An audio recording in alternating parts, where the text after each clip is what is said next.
Denard Span has been Mr. Clutch for the Rays this year. And last night, versus his former team, Denard drove in 3 and then hustled down the line, leading Tampa Bay to the walk-off win.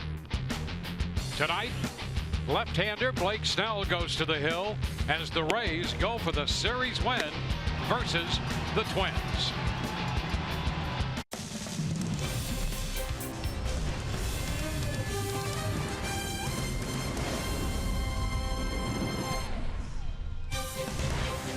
We welcome you to a Saturday night at Tropicana Field. Middle game of the series between the Rays and the Minnesota Twins. Twins the third and last team in on this 9-game homestand.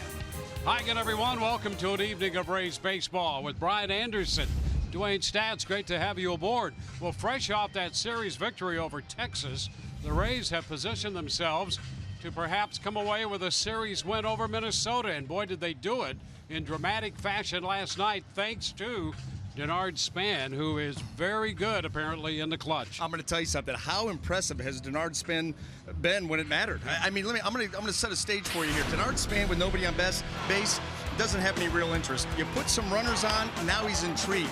You put runners in scoring position, and he comes alive. Look what he has done. 12 hits, 14 runs batted in. How about that for getting it done when it matters? He is hitting .467 with runners in scoring position, and it's that ability to calm things down, not let the moment get too big, and put a quality at bat on a pitcher. Understand their tendencies, understand their sequences, and come through when it matters. He's been able to do that. And Blake Snell, well, his last 2 starts, he's just back to being dominant. Perfect 2-0 record, ERA of 1.46. He's given up just 2 earned runs in 12 1/3 innings pitched. And how about that opponent average of 143? That's talk. You talk about the mix of 4 pitches, that fastball in the zone, and then between the slider, the curveball, the changeup, you do not know what's coming next. His mix has been great. The results show that. Well, Snell has been plenty good on his own, but you put a shortstop like AT TBA behind any pitcher, that pitcher is a lot better. And when we come back, Rich will tell us all we need to know and more about TBA's play at short.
2 versus Minnesota, just moments away. And Adeni Echeverria batting .467 over the last 4 games. So his offense is really starting to come alive. At his first extra base hit of the season last night in that extra inning win. But it's his glove work that makes him an elite player on this level. Our Toyota key stat, Adeni's errorless streak at shortstop now stands at 68 games. That's 228 chances. A remarkable feat for a man who routinely makes the extraordinary look ordinary.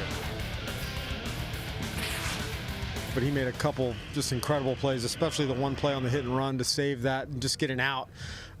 We actually made a lot of good defensive plays that one inning where the leadoff guy got on with Malik's, the ball going in the glove and coming out. But Hetch is, you know, we talk about it all the time, how special he is defensively, how much he can change a game with his glove, and he did that again last night. Echeverria and the Rays look for the series clincher today against the Twins. It would be their second straight series victory. 3 minutes, 45 seconds to go till Blake Snell throws the first pitch. Dwayne and B.A. on the other side. Enjoy Rays baseball on a Saturday night.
The Twins come right off the floor, and this game is tied. Safe at first, and the run scores, and the Rays win at 8-7.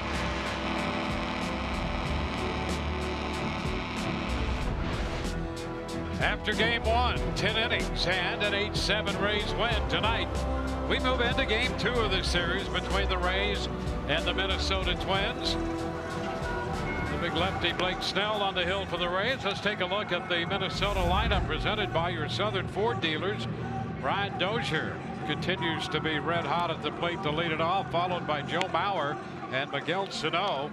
Robbie Grossman's in there as the DH hitting cleanup in front of Eddie Rosario, and then the catcher Mitch Garver. The shortstop Jere Adrianza, he'll hit 7th. The number 8 hitter is Max Kepler. Ryan Lamar in center field, he will bat 9th. Well, taking the mound tonight for the Tampa Bay Rays going to be left-hander Blake Snell. Let's take a look at a scouting report on Blake. Quite the turnaround. How about if you go back to August 10th of last season, 2017, in 14 starts, he is 7-2 with a 2.87 earned run average. You talk about turning it around. Blake Snell has definitely done that, and obviously the body of work You start to expect those types of outings. And how about home cooking? As good as he's been since August 10th of a season ago, at home during the same time frame, 4-0 with a 1.68 in 8 starts. And before we get started tonight, congratulations to the Lightning. 3-1 winners over New Jersey, winning the series 4-1. Here's Dozier, Blake Snell, and the first pitch is a strike call. Fastball at 97 to start this one. Right on time at 10 minutes past the hour. A little wide there, 1-1.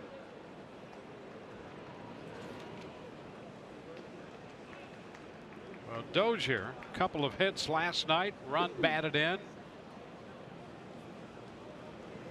And if you're on the mound against this Minnesota ball club, he is a good reason to be focused from pitch 1. What he's been able to do offensively right now in a 21-game hitting streak, and that stretches back to September the 22nd of last season. But even the power. And there's a liner into left center field, a base hit. Smith with the pickup.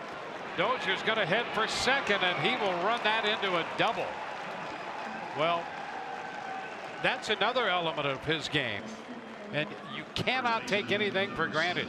You'd better get over there in a hurry and get that ball back in, or he'll make you pay, and he did right there. And you would think, you know, playing with Kevin Kiermaier, that everybody with the Rays would be locked in on that, because always looking to go to. Brian Dozier does that here. Looks like it's going to be a single, but Malix takes a little bit of a deep angle out there into left center field. And Brian Dozier, all of that happening where he can take a good look at it, and he decides to take the risk, and it was worth it. And the 22-game hitting streak going back into last year, 15 now. This year, he's in scoring position for Joe Mauer. The pitch is a strike. Well, there's just that assumption that a line drive into the outfield that an outfielder is going to be able to get to relatively quickly, that the guy's going to hold up at first base, and we've seen that that's not the case.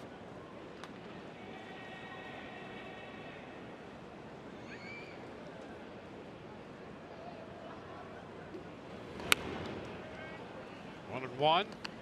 Now you combine that kind of hustle, the ability to steal a base when he needs to, score runs. I mean, he scores a ton of runs out of that leadoff spot, and then you talk about his power and the home runs that he will hit. Yeah, and you know, you did some great research on that, and when you look at what he's done over the last couple of years, he may be the most understated and under-recognized great player. Ground ball by the mound. That'll be picked up by Echeverria.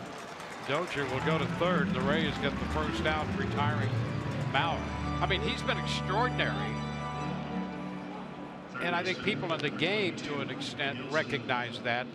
But across the country, no way does he get the kind of recognition that his performance would show you that he deserves. We know what kind of player he is. Yeah. And when I did the research, I was shocked. You know, when you go back and you look at the number of home runs that this kid has hit since the beginning of the 2016 season. Yeah. If you go on just an everyday infielder, forget part-time DH, part-time infielder, but just an everyday infielder, he's tied for the most home runs hit in that time frame with, first of all, he's got 80 home runs, and that's tied with Nolan Arenado for the most home runs since 2016 of any infield position. That's amazing.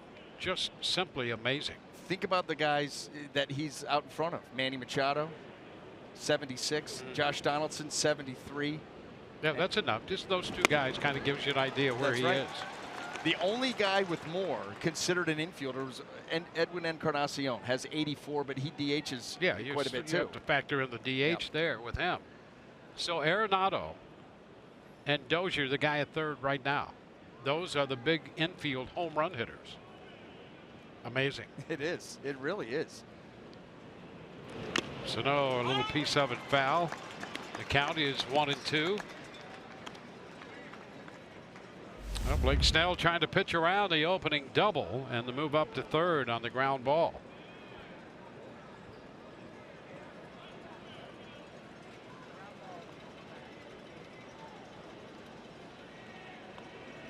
Rays with the infield shifted to the left side and in with Dozier at third.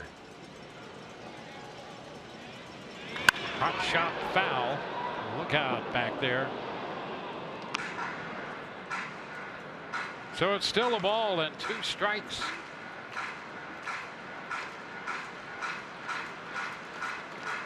Now Blake Snell would like nothing more. Obviously, you're thinking of your best strikeout pitch. What can I put this guy away with? You've done the work to put yourself in position. Now you got to finish it off.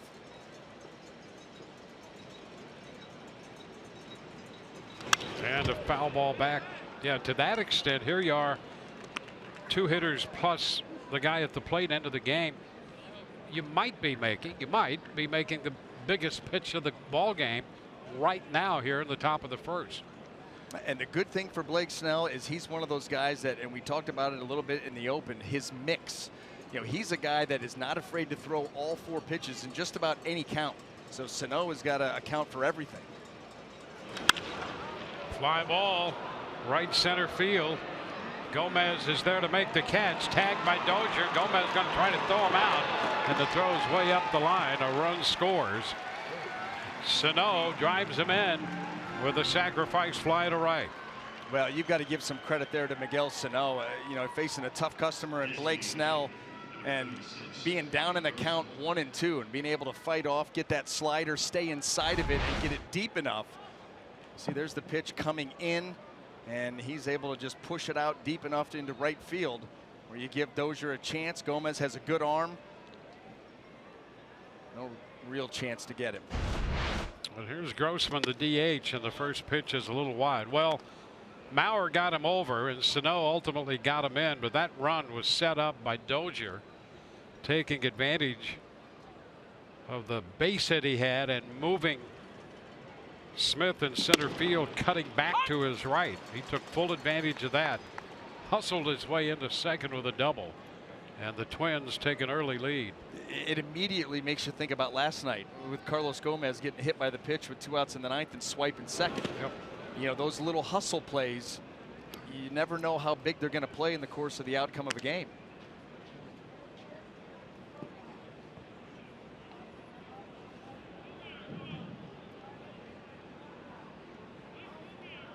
Five-year-old lefty.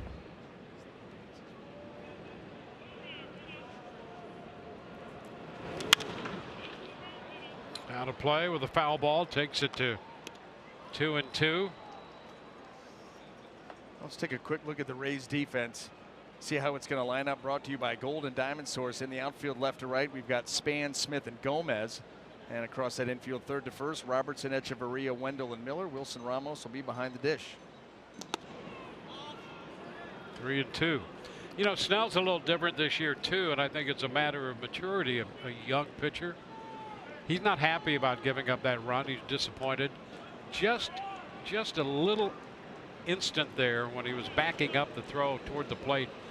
Did you see maybe with his shoulders the disappointment in that run being scored? And that was it. He indulged himself for just that instant and then went back to work here against Grossman. You know, that's the key. As a pitcher, I don't care, starting, relief, whatever. As a pitcher, you're going to give up runs. Yeah. And you're going to give up runs that you don't feel like you should have. And it's how you bounce back from that that makes all the difference in the world. Miller in foul territory. Look out. He seemed to lose that ball as it was down near his first baseman's mitt.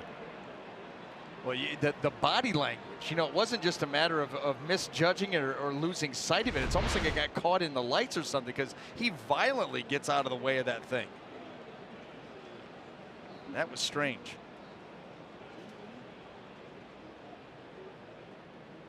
Yeah, that's strange and dangerous. Yeah. 3-2 again. Fly ball to right field. Gomez will go back and make the catch to retire the side. So we're going to head into the bottom of the first. The Twins score 1. The Rays coming in to hit.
Starting lineup for the home team, presented by your Southern Ford dealers. Denard Span leads it off, followed by C.J. Cron and Carlos Gomez. Brad Miller, followed by the Rays' third baseman tonight. It'll be Robertson, Wendell, Ramos, Smith, and Echeverria to complete the starting lineup. Taking the mound tonight for the Minnesota Twins, right-hander Kyle Gibson, and look what he has done, similar to Blake Snell last August. You go back into 2017, his last 11 starts, 7-0, 3.09 earned run average. The team record, more impressive, 11-0. He pitches, they win.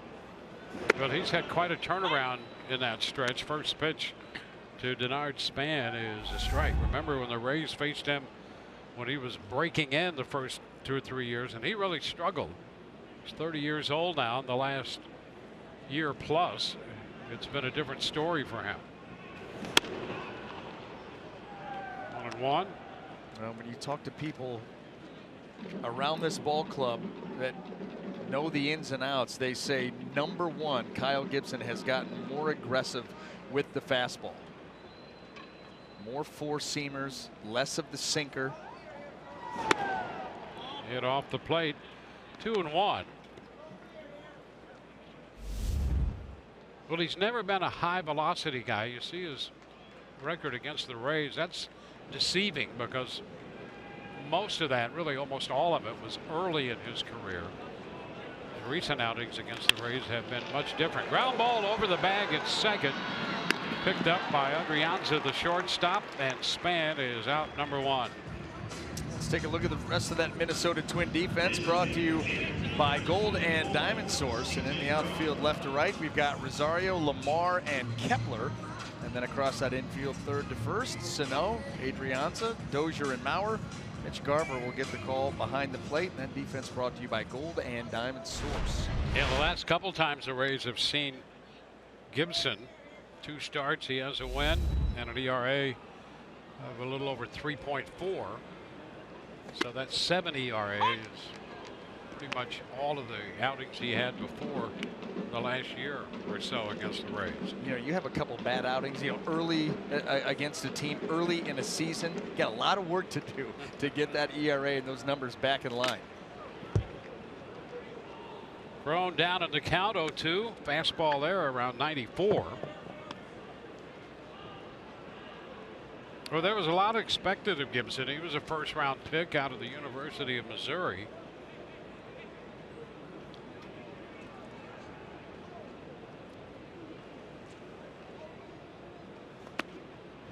Which is down 1-2. Well, and he might have been a little tentative. I think that's the point you were making about him then versus now. Well, he was a sinker ball guy. You know, he's 6 foot 5 inches tall, so he's able to create angles and get good late movement on the fastball and the two-seamer, as opposed to straight velocity. So what ends up happening, you get to the big league level, and he will do that too. Run that fastball in on right-handed hitters. Didn't want to do it there, not when he had the count in his favor. But what you end up doing is you're a sinker ball guy, you get to the big leagues, realize that these guys can hit a little bit, and all of a sudden that sinker, you're trying to just nip the edges, just catch the edges. And you find yourself pitching from behind an awful lot. You get a little bit too fine and nibble too much. And I think that that's what he fell into. And they said, hey, listen, be more aggressive with the heater, more four-seamers, challenge these guys. Well, the Rays have a base runner, Cron, hit by the pitch. You see, first-round pick in 09.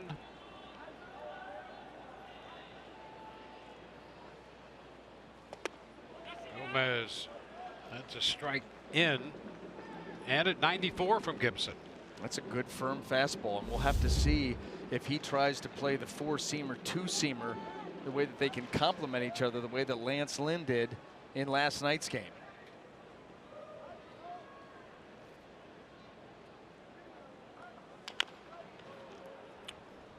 Hard swing and a bouncer foul. Nothing can do. I'm not sure there are any other kinds of swings that Gomez takes other than hard. No, and that's why you saw that first pitch fastball in, and even in off the plate, are trying to immediately tie him up. They know that he wants to get his arms extended and he wants to turn it loose.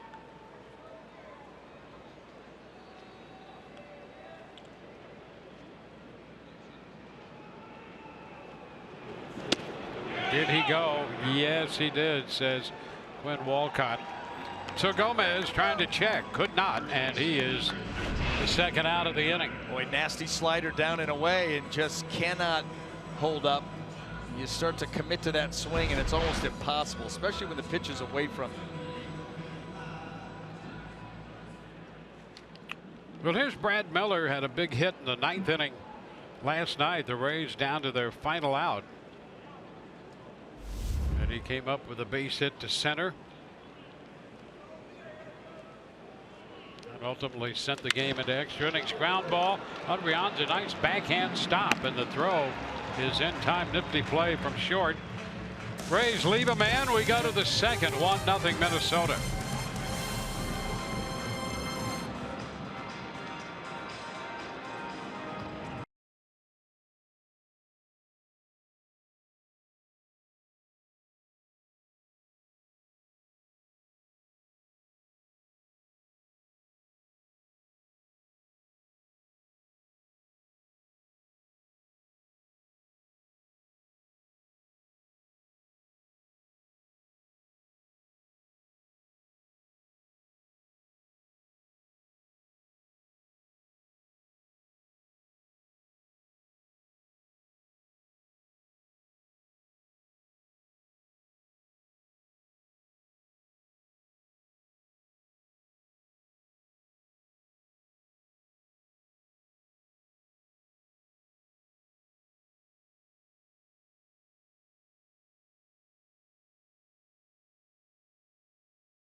Supply company of the Tampa Bay Rays. And by Geico, 15 minutes could save you 15% or more on car insurance.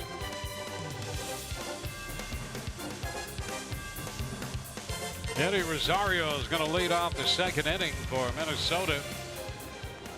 Twins with a run in the first. Rosario, Garver, and then Adrianza against Blake Snell. Pitch is a ball. Well, a big hit last night in the 8th inning. The grand slam for Rosario. His second home run of the year. That knotted the game at 6-6. The game the Rays eventually won 8-7 in 10.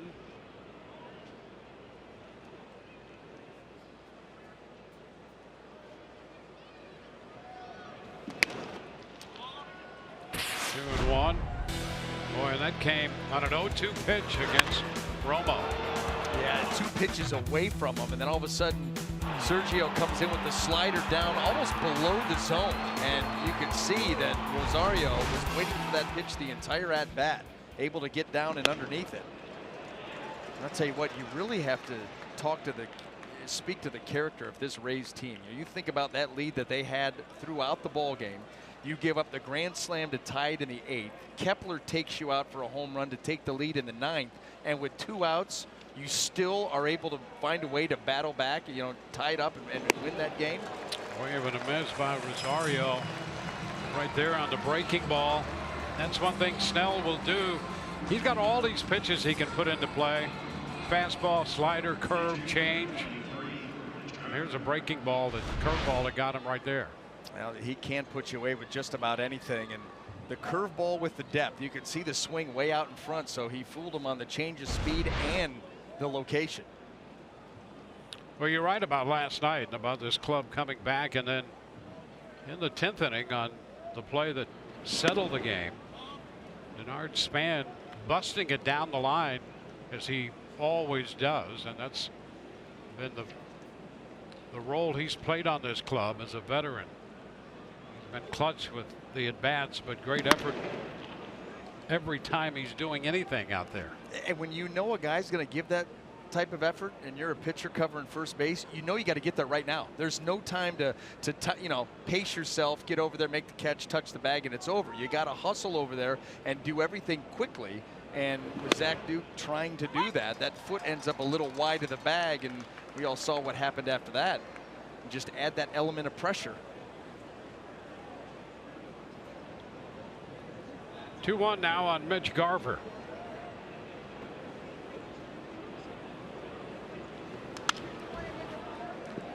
Square the count.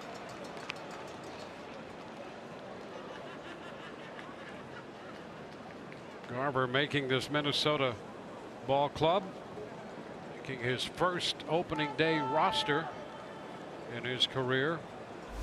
26 years old.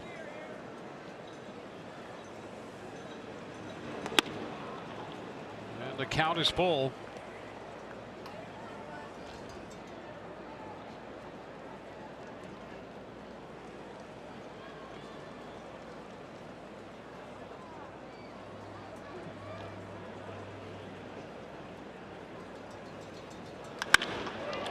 Skies this one into center. Smith making the call and the catch. Malix puts it away. Strikeout and a fly ball. 2 up, 2 down. Here's the shortstop. Adrianza. He owns a home run off Snell.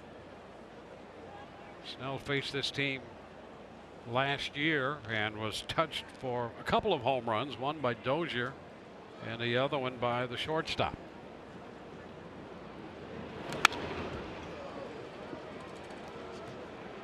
Strike the count.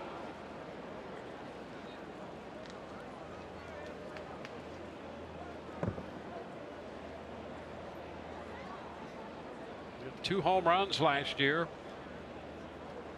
Hitting .265 down to third. Daniel Robertson throws a strike to first. Strikeout, a fly ball, and a ground out. Robertson will open the bottom of the second. 1-0 Minnesota.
Season.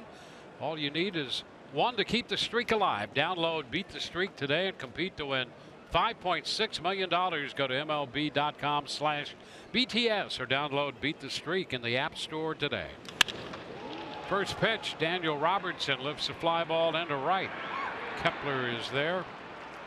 Robertson after the first pitch, 1 away. Joey Wendell, the second baseman, hitting in the 6th spot for Kevin Cash. Wendell's average down to 250. The home run.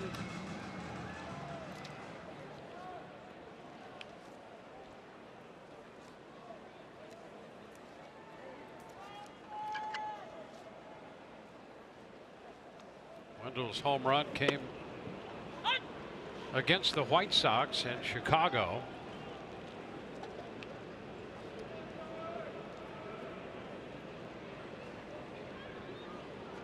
Strike the count. He's cooled a bit since then.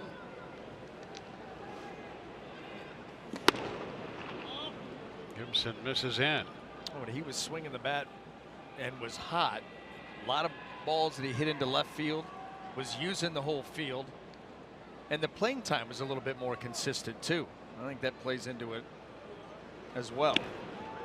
There's some bite to that pitch. And you know, that's one of those pitches that we've seen a number of pitchers out there with good sliders. That's where they want to go on Joey Wendell. They want to throw that pitch down and in. Now you better execute it, but when they have, he's been susceptible to the chase.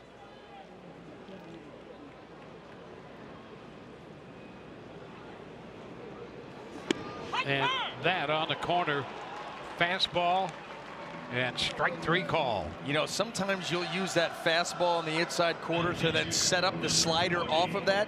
Gibson in reverse, the slider to then set this up. Well, I'm not going to chase that pitch. Oops. By the time you realize that that's a fastball, not a slider, it's too late. So 2 quick outs by Gibson. Now it's Wilson Ramos.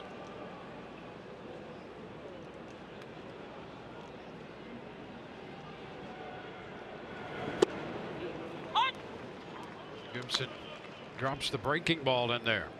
He's another one of these guys. We talked about Snell and the assortment of pitches. And Gibson will go 2-seamer, 4-seamer, change up sometimes, curveball, slider. Starts Ramos with the curveball. He was 12-10 last year, earned an average over 5, but he closed strong. Yeah, we saw those numbers. You know, even if you factor in this season on top of it, the last 11 starts, the ERA was barely over 3. So he was putting the team in a position to win, and guess what? They were winning all of them. Big reason why they made the playoffs. Needed every last one of those victories. 1-2. And you start there, and it's another reason the Twins this year, coming out of spring training, made some moves, trying to bolster this team, thinking they've got a legitimate shot in the Central Division. Twins starting the day a half game up on Cleveland. 2-2 now.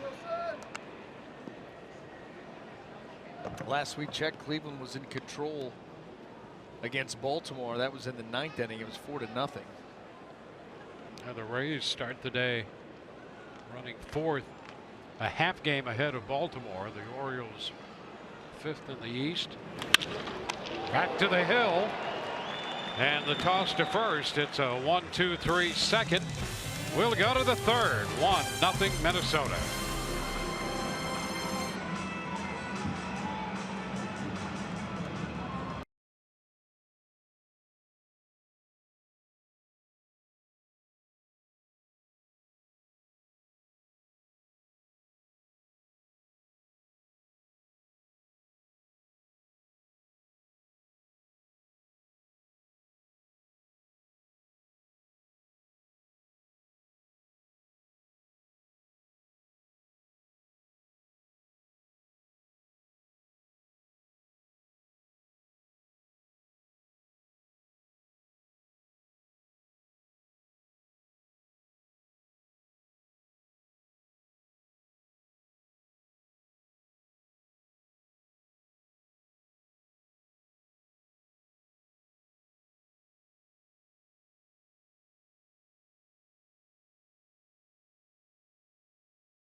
The 5th inning, how about Jose Ramirez all over that Chris Tillman offering, getting it up and out of there. That was one of 3 home runs for the Indians on the day against Chris Tillman, and Mike Clevenger was in complete control of this one. How about that little foul ball there off Manny Machado? He had nasty stuff.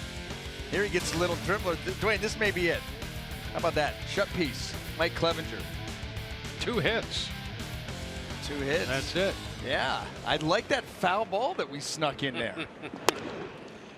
Just for flavor and the color of the event. Because it's not often you see a guy change a hitter's eye level with a breaking ball. And that's what he did there, and that's the kind of control that he was in all afternoon. 1-0 to Kepler is lifted toward left. Span is right there. So 1 away in the 3rd. Right now, let's check in with Rich Hollenberg, see what he's up to. Rich? Dwayne, BA, have a little progress report on Kevin Kiermaier. He had surgery on that right thumb yesterday, Friday. I spoke to him today, showed up at Tropicana Field. He said it's a little sore, but he's starting to heal already. He thinks he's a fast healer. He told me in his words, he's just going to be chilling until April 30th. The doctors don't want him to sweat or do any activity at all. After that, the first checkup on the 30th, then they move forward in rehabbing. So chilling is the official medical diagnosis right now for Kevin Kiermaier. Yeah, the prescribed procedure for him. Good luck to get Kevin Kiermaier to not sweat. Yeah, the well, next what about what we couple of just saw? He's out there scooping up ground balls. Swing and a miss. Ryan Lamar is out on 3 pitches. 2 up, 2 down. Here's the Kiermaier chill right there.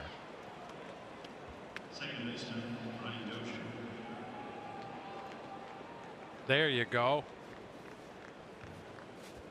Boy, our crew was busy before the game. Taking ground balls and twerking. Perfect. Hey, you got to keep those muscles firing, man. Top of the order, Dozier up here. Yeah, I was afraid he was going to break into the floss. You know what? But No. You would know all about that. I heard about you. I can just recognize it. I heard that there could be some video out there. My grandson could do it. He can't teach it to his grandfather, though. It was very frustrating for him to try.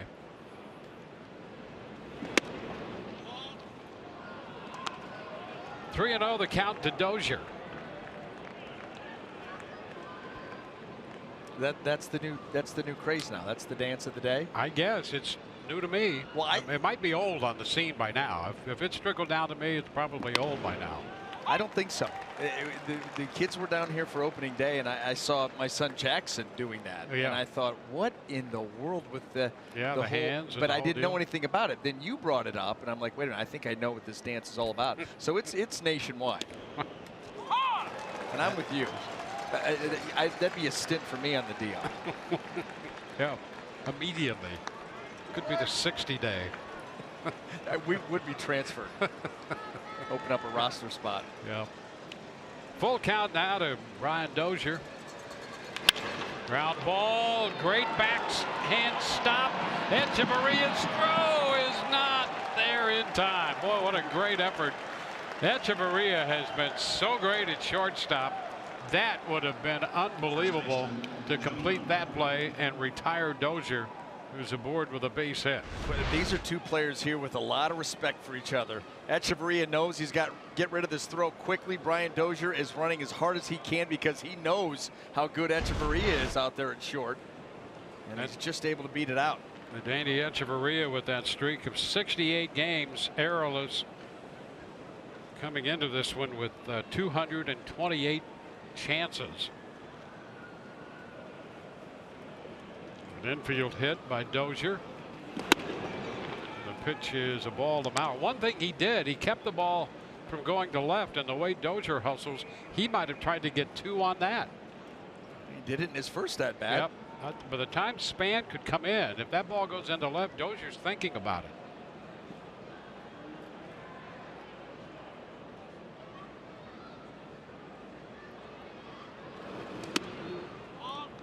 Too close to Maurer. Man, he may be thinking about trying to pick up a stolen base here too. You can see Blake Snell modifying his delivery towards home plate, speeding things up just a little bit. If you were going to think about going, this would be the time. 2 outs. Maybe not in this count with Joe Maurer at the plate, but during the course of this AB.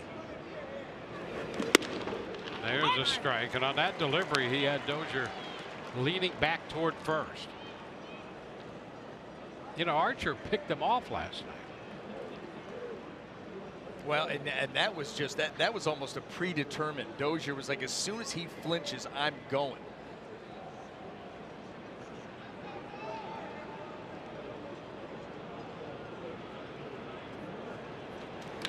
Ground ball headed to second. Wendell with the pickup. No runs, a hit, 1 left. Bottom of the third coming up. Alex Smith will lead off. 1-0 Minnesota. Groups are always part of the fun here at Tropicana Field. Take a look at the TBA and the main.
Scored Brian Dozier. The Rays come in to hit in the bottom of the third with Alex Smith hitting in front of Adeiny Echeverria, followed by Denard Span, all against Kyle Gibson.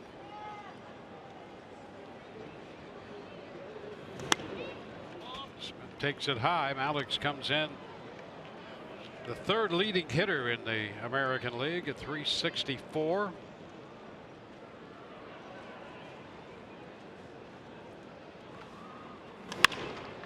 Shot foul the other way into the seats, and it's 1-1. Out again.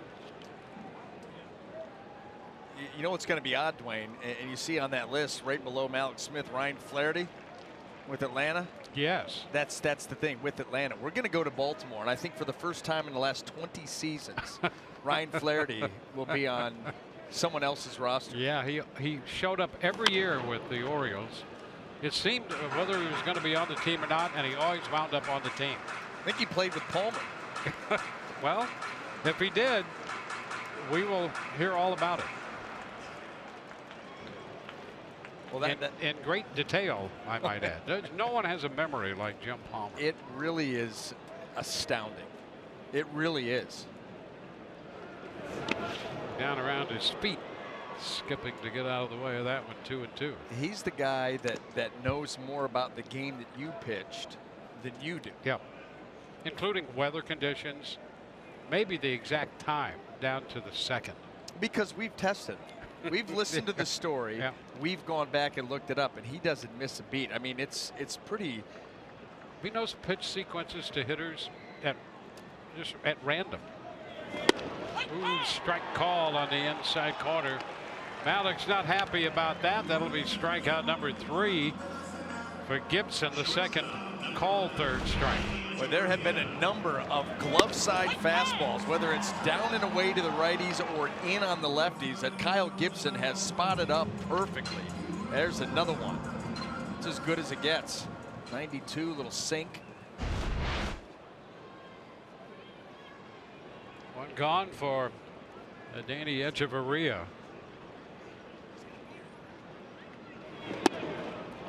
Pitch is down. Ball, no strikes.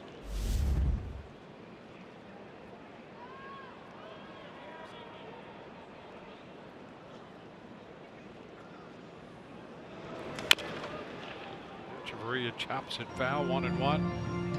Yeah, apparently some of our crew members have been doing a little scouting in advance on the Baltimore series, and we have found something very disturbing in its own way. There was an absolute. Jim Palmer, yeah, has a beard. And a liner and a base hit the other way. Echeverria is aboard. The Rays have their first hit, their second base runner. It's not fully grown in, which is even more disturbing. Right. It's I just started it. Maybe I'll give him a week. Yeah. Maybe he's a big hockey fan. Playoff beer. Might be. Well, we have something else to hear about when we go over there. You know, he's very accessible. You know, he'll be on our pre or post. He accepted the invitation a season ago. Yep. Popped right in, segment 2. He did. Opened the door, came in. We're going to have to get the big interview couch if that continues to happen. And I've already got my index cards ready to go. Okay. Denard Span with a ground ball to short, first time around, hitting .240, but with 14 runs batted in for Denard Span. Yeah, pretty incredible how he's made those hits count. And they have come in the biggest of spots for this team. He really has been fun to watch here in what has been a slow start for this club, to be sure. But he's come home, and he has been fun. And all the different facets of his game. His at bats have been great. There's a bunt attempt foul. 1-1. How about that ratio? He's right up there with Didi Gregorius. And that's another story. His development as shortstop on both sides of the ball for the Yankees. Pretty good company, because he's off to a great start. We saw that when the Rays played the Yankees earlier in the season. But Denard Span, those hits have mattered. Echeverria back in. I think the last couple too that have really stood out, because you could see him with a clear understanding of what the pitcher was going to try and do. And so instead of getting antsy, instead of trying to make things happen too quickly, he just let the pitches come to him and then did his thing. And that's being a veteran, and that's being able to slow the game down. Ground ball, that's picked by Adrianza, throw to first, scoop by Mauer. And oh, what a play by the Minnesota shortstop, taking a base hit away from Denard Span. Adrianza to his right. That's our Bonefish Grill fresh catch of the game. And Echeverria standing at second saying, that's what I'm supposed to be doing. How quickly you're able to get the ball out of your glove and make the throw after the dive. Backhanded dive, but then the transfer and the throw. Outstanding. Up to second goes Echeverria, who's C.J. Cron. Hit by a pitch his first time around. And takes a fastball for a strike. Cron hitless in the game last night, which stopped an 8-game hitting streak. He is 3 for 9 in his career against Gibson. See if he can come through here. 2-out scoring opportunity and a roller foul in front of the coaching box. 0-2.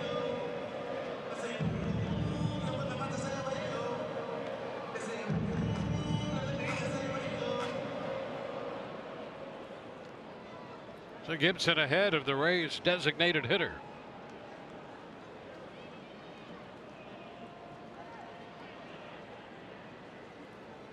Dozier shading the middle with the runner in second.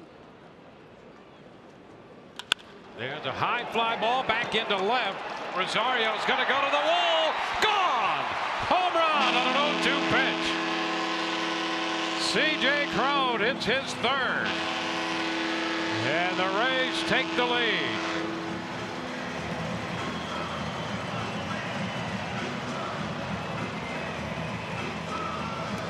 Cron, who had the hitting streak come to an end last night, starts another one here. And after being hit by a pitch in the first, homers on an 0-2 delivery in the third. Well, another changeup. That's what he hit him with in his first at-bat. And Dwayne, I'll tell you what, that ball stays middle in and working its way right back to the swing. You know, C.J. Cron likes that ball down and out over the plate. We've seen a lot of good swings on pitches in that area, and right to earmuffs. What a great catch. Didn't miss a beat. He had the call coming in. He knew right when to stand up and make the play.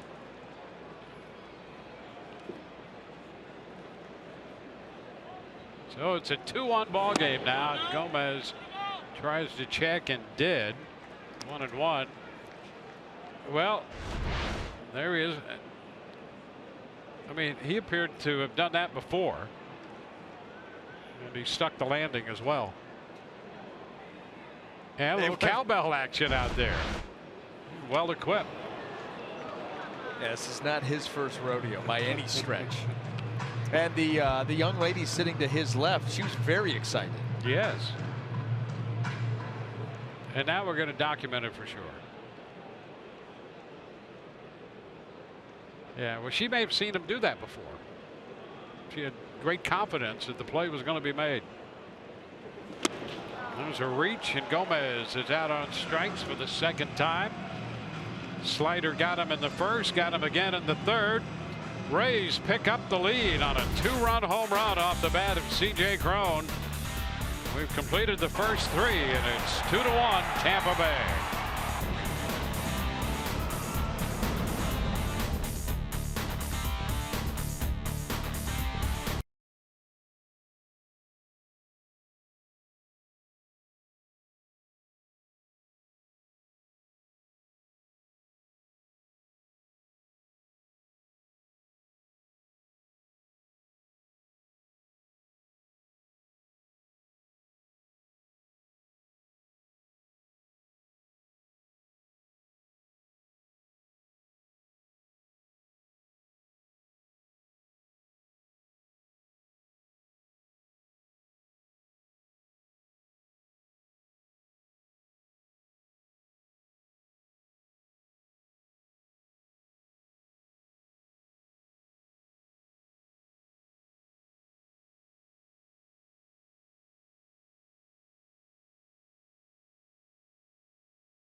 To you by your Southern Chevy dealers. By Kubota. For more information or to find a Kubota dealer near you, log on to gokubota.com. And by your local Ford dealers.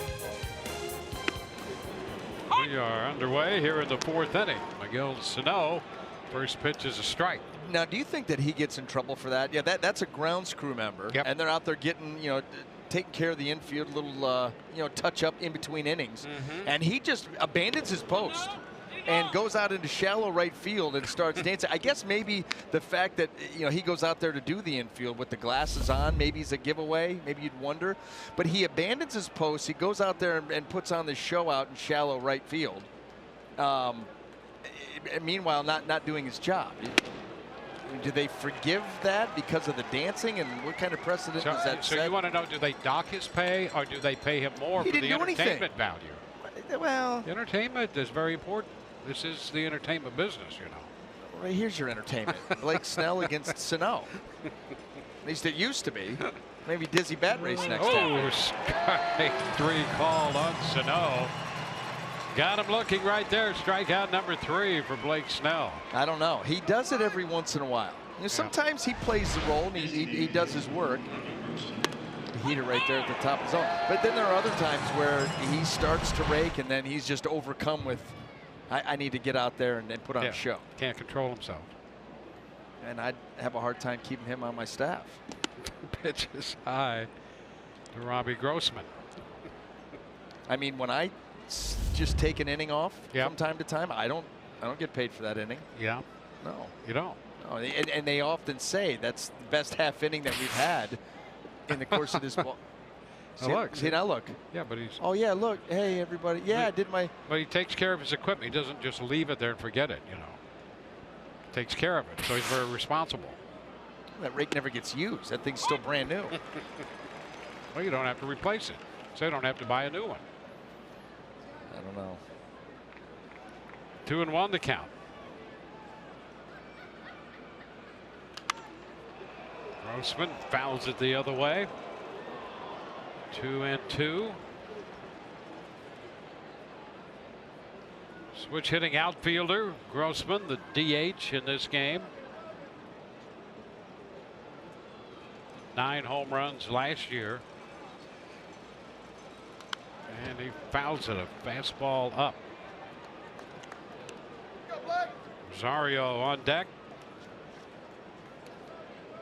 I'll tell you what, the fastball tonight by Blake Snell has had some little bit of extra life and giddy up. A lot of 96, 97s. He's been a delight to watch. And also here on post-game interviews and pre-game interviews. He got his man there. They'll have to go down to first to complete the strikeout. So Grossman out number 2. But Snell this year, and really I think it started at the end of last year, coming back. He was sent out and had to be brought back. Yeah. And things really started to fall into place for him. And he's different now in his demeanor about how he goes about his job. He is serious about it. He's informed about it. And he's really fun to see in those interviews now. Pitch is wide to Rosario, 1-0. Well, taking more responsibility, being more accountable, and understanding that this is his time. This is his time to start to make things happen, and he's done just that. Backhanded on the attempted pickup by Gomez. Rosario heads to second, throw loose, and Snell backs it up. Well, Rosario found the open spot in the outfield in right center, and Gomez trying to hold him to a single. Sold out to try to backhand. He gets a double anyway. Yeah, and it wouldn't have mattered, Dwayne. He's going to do everything that he can. There's the slider down and away, and look at Rosario go out there and get it. That's a nice piece of hitting. But you could see how far Gomez had to go, and Rosario was thinking too the whole way. So even if he comes up with that clean, there was no chance. So 2-out threat. 3rd double of the young season for Rosario. And it's Mitch Garver, the catcher.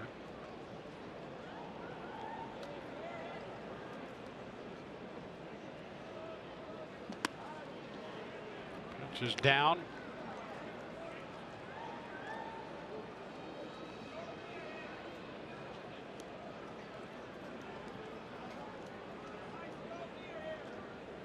Garver has come up through the Minnesota farm system.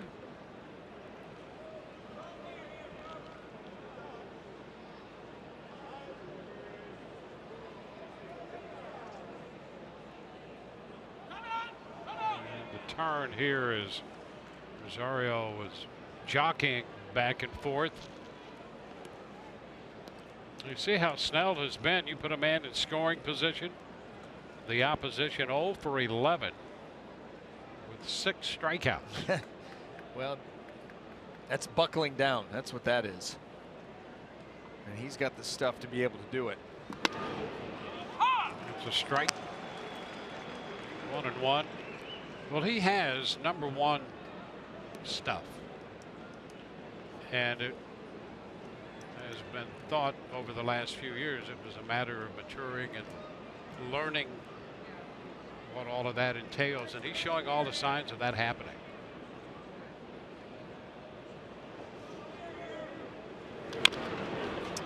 He has a great 4-pitch mix. He's absolutely lethal when he pitches from out in front.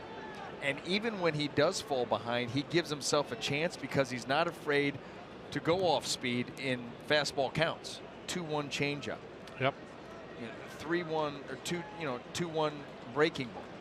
Not afraid to go with those pitches in those types of counts. And so you're never really comfortable up there at the plate. And he gets his man right there. Went to work on him. Picks up the 5th strikeout of the night. Bottom of the 4th coming. 2-1 Rays.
Kurt Casale homers off David Price. Corey Dickerson had a 2-run double in the 9th. The Rays rally from a 4-run deficit to defeat the Red Sox on a beautiful day at Fenway. 12-8 the final there.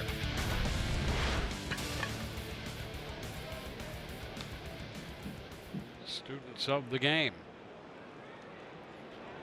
Watching Brad Miller as he steps in. Pencil in hand, talking strategy up in the stands.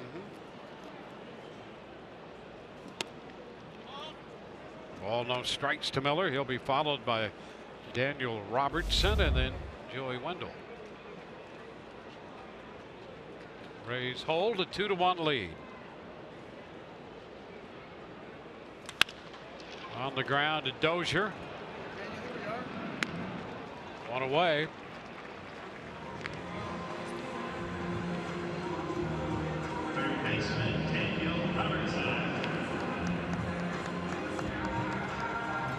Daniel Robertson. Robertson had an RBI single in last night's game. Also drew a walk, was officially 1 for 4.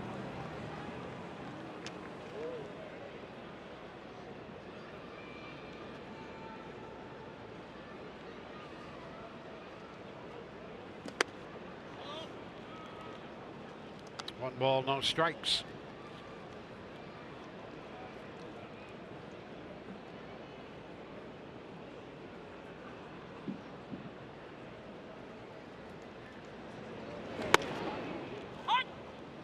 1. Well, the offense has been an issue for the Rays, and they've used this same lineup for the second straight night. Kind of an interesting construction, I think, of the lineup here for Kevin Cash.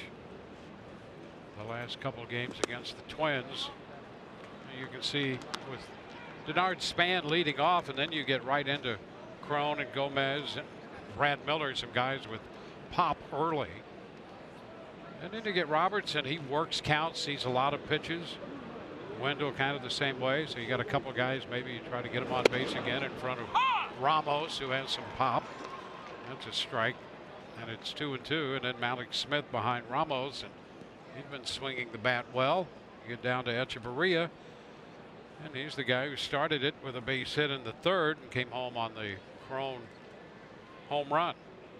So there's a little symmetry in this lineup for Kevin Cash. Yeah, the other thing too, you know, you get Crone up into the 2-hole. You don't expect to see him there, but he was the guy with the 8-game hitting streak coming into the game last night. And then there's a good chunk of the lineup that's right, left, right, left, right, left. So you play that game rolling right around with Smith left, Echeverria right, back to Span left. Yep. And so you make it tough on matchups later in the game out of the bullpen.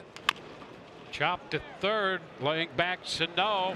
The throw is in time. He had one option, and he grabbed that one and made a line drive throw to first to get Robertson. Yeah, made the determination that the glove was going to take too long. So played the bare hand, set the feet, and then he throws a dart over there.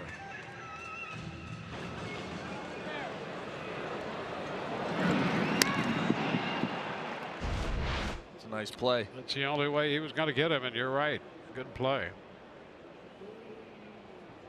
You see that chop and you think, well, base hit. Sano denied him that. There's a strike now to Wendell.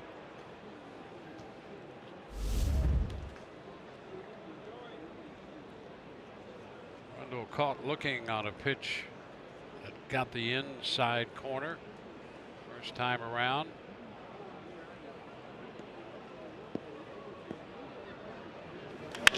Line drive right back through the middle. Wendell is on. There is a base hit in front of Wilson Ramos.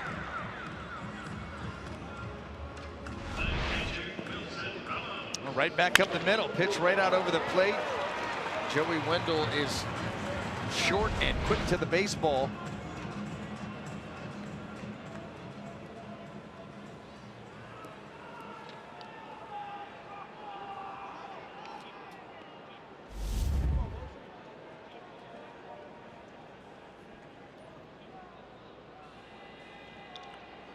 Wilson Ramos.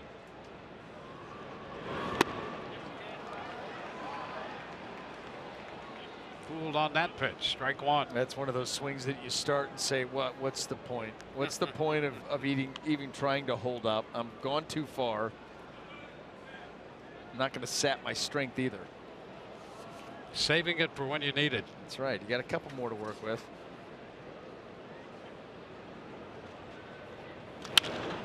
Oh, down to first, and it's grabbed by Mauer fair.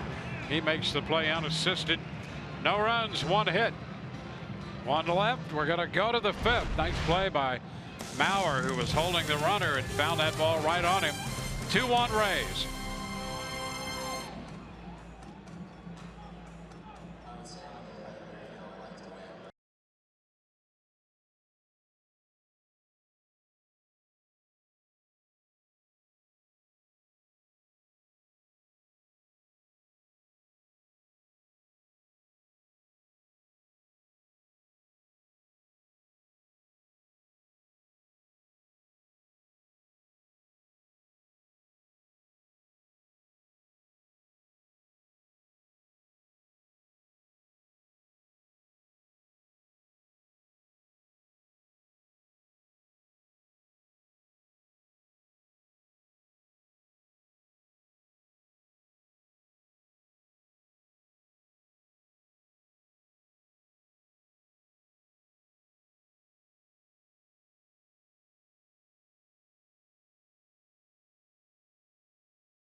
Your local Toyota dealer. Toyota, let's go places. By W.B. Mason, the official office supply company of the Tampa Bay Rays. And by your local Honda dealer. Tropicana Field in St. Petersburg. We go to the 5th inning. Rays hold a 2-1 lead in the middle game of the series between the Rays and the Minnesota Twins. Adrianza leads it off. And he lines a base hit into left on the first pitch. Makes the turn and holds there. Right fielder, Max Kepler. So the Twins put the leadoff hitter on base for the second time in this game.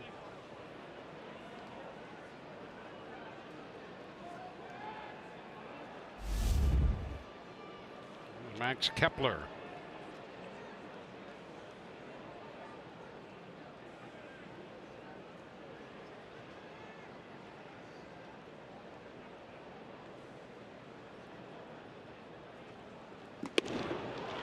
Strike call. Adrianza is now 3 out of 4 in his career off Blake Snell with a home run.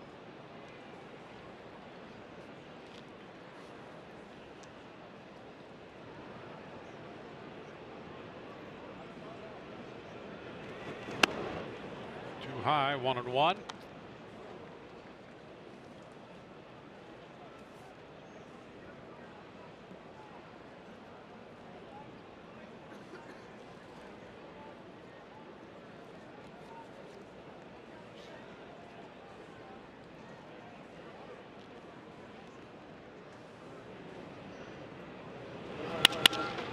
Into center field.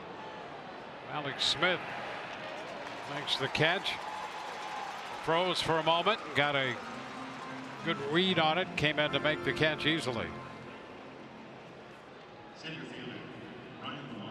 Well, you want to make sure, and you know, you see that swing by Max Kepler. Remember, he hit the home run in last night's ball game, so you know he's got some pop. He takes a big swing, but you've got to determine, and you got to determine relatively quickly whether that ball was barreled or whether it was off the end of the bat. Here's Ryan Lamar.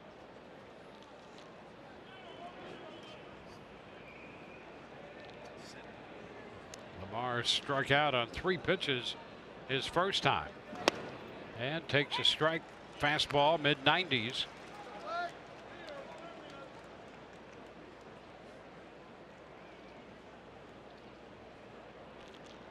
Lamar had a great spring. Didn't appear that he was going to make the team and found himself called back.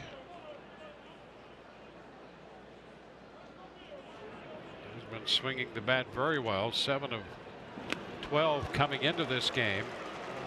And down at the count 0-2. Oh boy, it's so tough to recognize that curveball by Blake Snell, especially coming after a very good fastball. He spins that thing so tight that it's just tough to pick up. You know, you see that 4-seam spin, even though it's in the opposite direction. If there's no hump in a pitcher's curveball, it is extremely difficult to pick it up in time.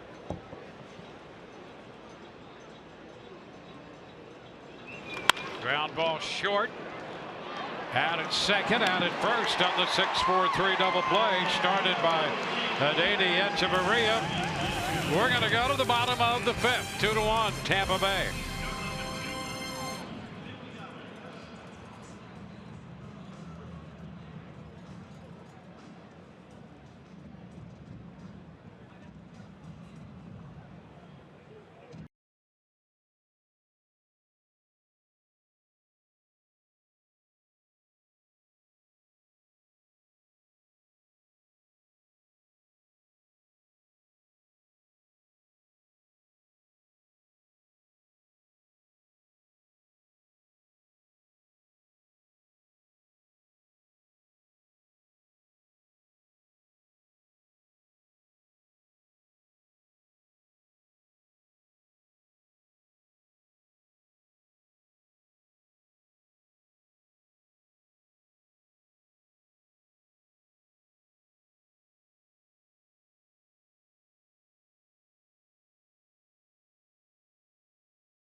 Just 1-8 inside the East, and 5-5.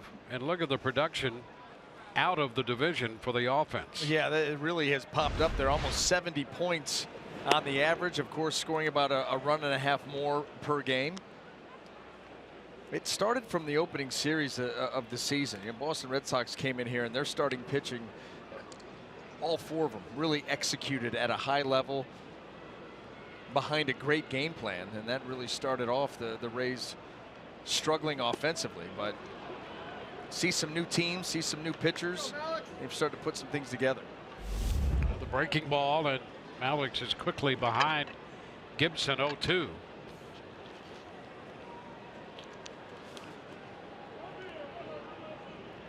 Malik's called out on strikes on a fastball in the third. It's up out of the zone. Kyle Gibson from Minnesota, 6'6" right-hander. Grew up in Indiana.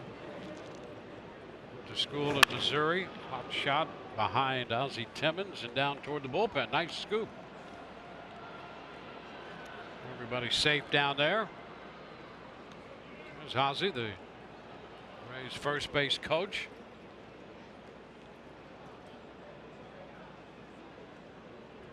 University of Tampa connections for Ozzie. I'll tell you, even when he played in the Rays minor league system, and he did for a while, as a veteran hitter in the minor leagues, there's a wave and a miss, and Malik Smith is out for the second time. He was a great guy to have as a power hitter and a veteran hitter at the AAA level in your system to go with young players in the mix there, Ozzie Timmons. And now he's finally getting a chance at the big leagues to be on the big league coaching staff. You are able to impart so much wisdom and experiences, and you know, it's like it's like Crash Davis. Yeah, exactly. I mean, you've got that veteran presence that can, you know, talk to these young kids and yeah, give them. I saw Ozzie. It's immediately who I thought of was Crash Davis.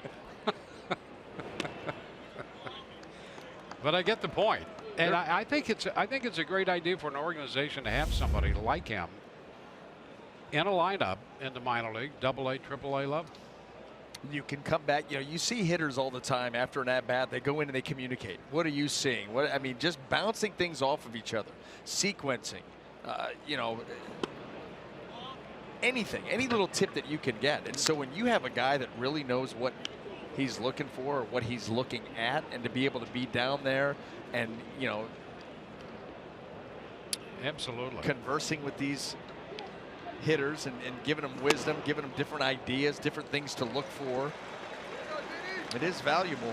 Chavarria draws a walk on 4 pitches. Yep. Oh, even in the role that he's in now, you know, you're still able to, and the Rays have an awful lot. You think of Rocco Baldelli, and of course, you know, the hitting coach Chad Mottola. Yep. But Rocco Baldelli and constant communication. These guys talk about hitting and different philosophies all the time. And we've seen a change in the Rays' approach from this season to last. Last year was all about home runs. This year they've got the fewest home runs in Major League Baseball, but they've been able to put together some innings. In fact, they now have 11 home runs. And the 2-run home run by Cron, only the 2nd home run with anybody on base. Wow. 9 solos, and then the other 2. Yeah, you talk about having to work hard for your runs, and that means that everybody's got to bear down each and every at-bat and think situationally. Get a runner over, get him in.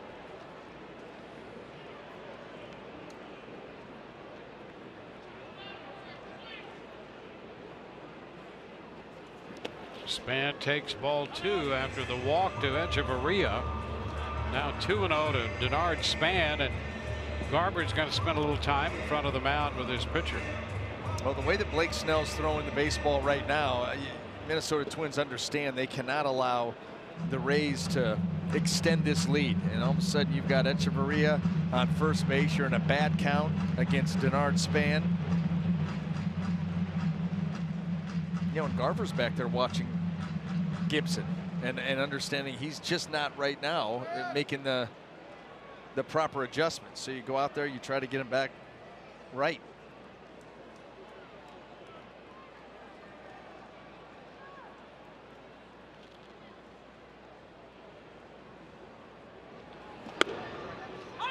And a strike taken on a fastball. 2-1.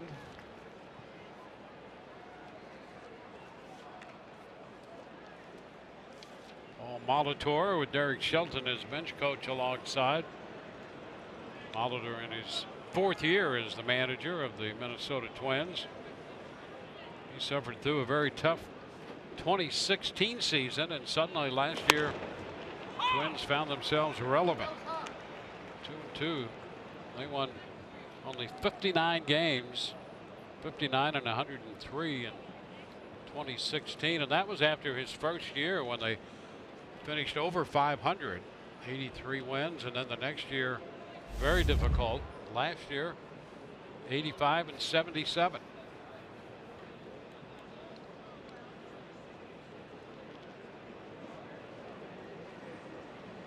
The 2-2 to Span. Ground ball toward the middle. Adrianza with the little flip right there. Started the flip, and he kind of got out of the way of Dozier and made the play on the double play. 6-3. Take a look here.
Five solid innings, gave up a run in the first inning on Sano's sacrifice fly. Hasn't walked anybody and has pretty much been in command. The Rays got him a couple runs in the third. Echeverria's base hit and a home run on an 0-2 changeup off the bat of C.J. Cron. You know, and really that is the one mistake that Kyle Gibson has made, and it was more of a mental mistake than anything else. You know, he had hit him the previous at bat with a changeup, and he comes back with an 0-2 changeup right into C.J. Cron's hot zone. Just no point in that pitch. You know, when you start to think about being able to go up and away with a guy with a fastball, you know, a slider off the plate down and away, but a changeup that's working its way down and in, down middle, that's right where C.J. Cron has teed off on pitches this year. Fastball, a strike to Dozier, 1-1. Well, as we know, you have to be careful with Dozier. Outs pretty much spread out. 5 strikeouts, 5 ground ball outs, 5 balls hit into the air for outs. 2-1 to count.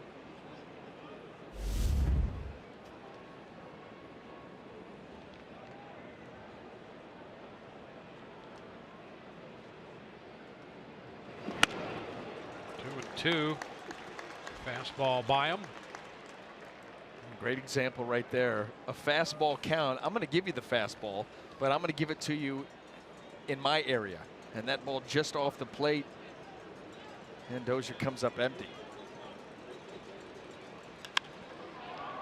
Pop up. Wendell from second in shallow center. One away. So with the bases empty and one out in the sixth. Again, let's check in with Rich Hollenberg. Rich? Dwayne and I think it's safe to say all of us here at Fox Sports Sun are big fans of Denard Span, but did you know there actually is a club now called Span's Fans? Once a month, Denard Span, who is a local product, grew up in Tampa most of his childhood.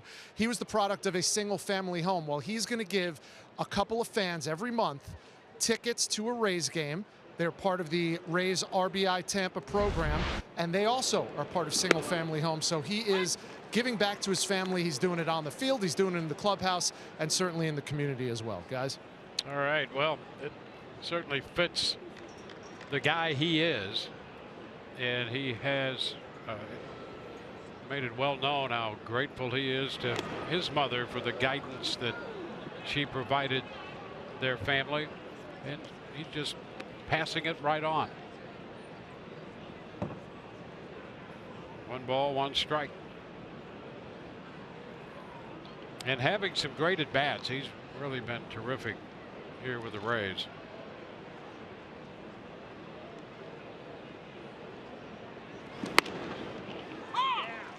One and two.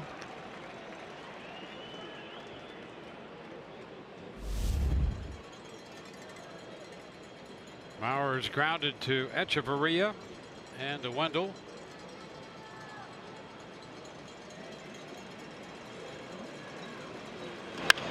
Skies it to left. Span's going to head toward the line. He's got it. 2 up and 2 down.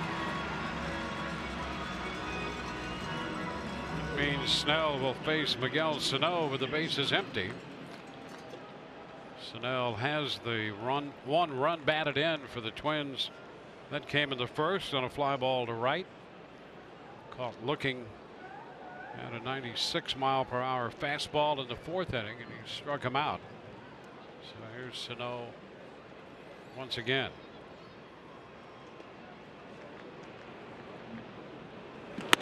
And the fastball by him. Just a challenge right there. Strike 1. 95. I mean, he just continues to attack with that fastball, and he's had great jump, life, and velocity all night long. I mean, he has lived 95 to 97 and then worked the curveball and other off-speed pitches right off of it. See, I mean, that right there, a purpose pitch. That's a pitch to let you know, I know you're a big boy with a lot of power, but that home plate is mine. And I'm going to come up and in, bend you back, and then we'll go right back to work. There's not a better attitude a pitcher could have about that than that. And there's the I love, see his fastball up and then the curveball off of it with that 4-seam tight spin. That's why he's been so much fun to watch. The progress he's made, his approach. There it is. Get off my plate. And then right off of that, I'm going to snap one off. And he can't hold up. Into the dirt here. It's 2 and 2.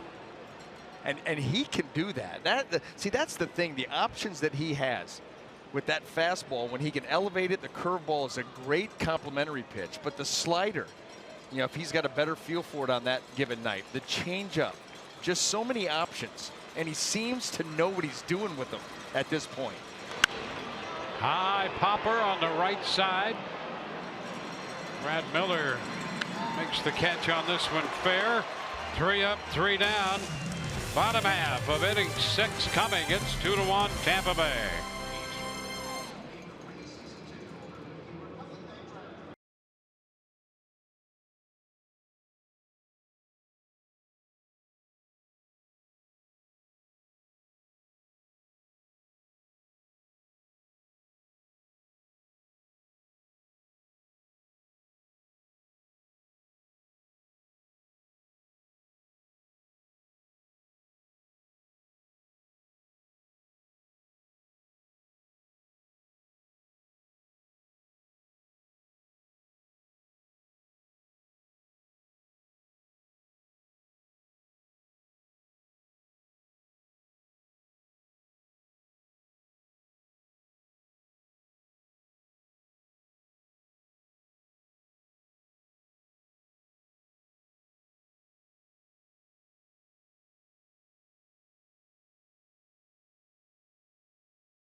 Coming up tomorrow on Rays Live, the pregame show presented by your Gulf Coast Honda dealers.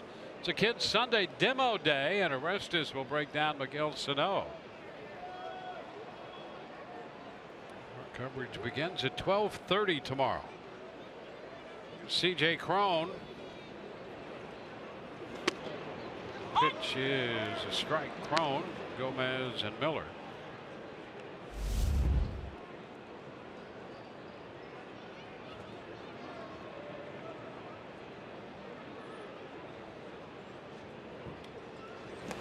Upstairs. 1 ball, 1 strike. Well, just in case. It's pretty relaxed now, but I think if Crone hit another one out there, he'd be ready. And she's enjoying a nice novel. Yes. 1 and 2. Well, that's the other thing you can do at the ballpark. It's quality time together. It is, and I'll agree with that 100%. But you do have a pretty good pitcher's duel, happening here. Pretty good game, a 1-run game. There you go. She's done. See, there you in are. between inning reading. Yeah, we do that. Absolutely. It's multitasking. Cut and a miss this time by Crone. Well, he decided to go with something other than the changeup ahead of the count. Got him with that fastball.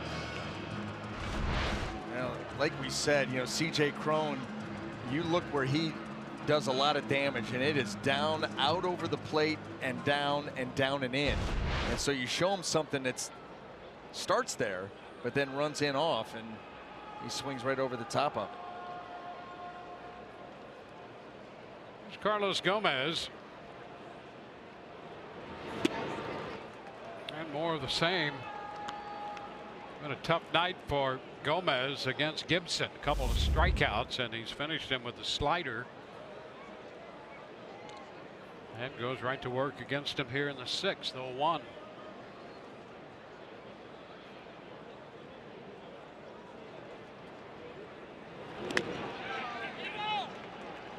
Well, here's the thing. Everybody knows how aggressive Carlos Gomez is. And if you want to go down and away with him with the breaking ball, good hard slider, you're going to get some swings and misses.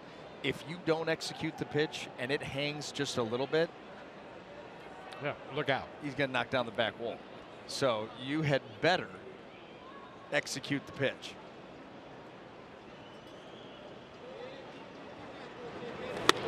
And a cut and a miss right there. So back-to-back strikeouts of Crone and Gomez. Well, these two hitters, Crone and Gomez, you talk about executing some pitches. And after the slider below the zone to get ahead, all of a sudden climb the ladder with the fastball. He doesn't do it too much, but when he does, it can be extremely effective. And outside of that one changeup, and really I think that was more of a pitch selection idea than anything else, he's been outstanding tonight. Brad Miller. Strike 1.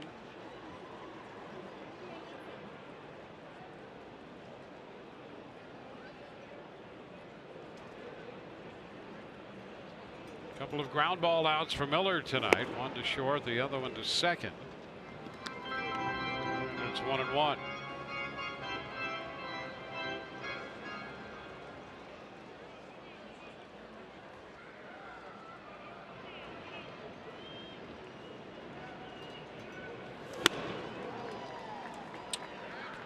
Fastball up, and he missed that one.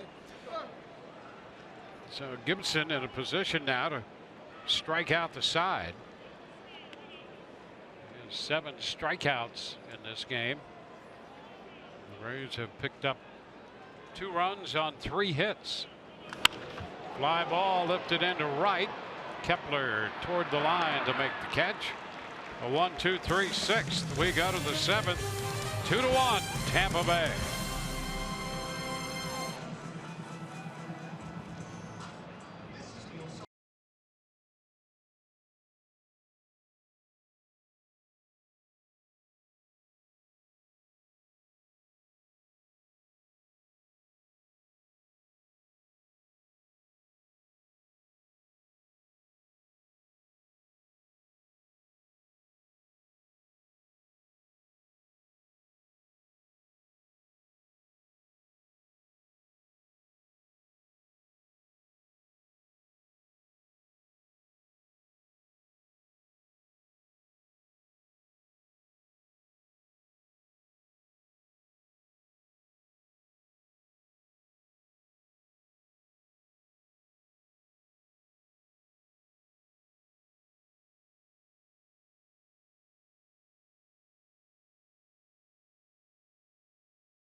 strikers tonight.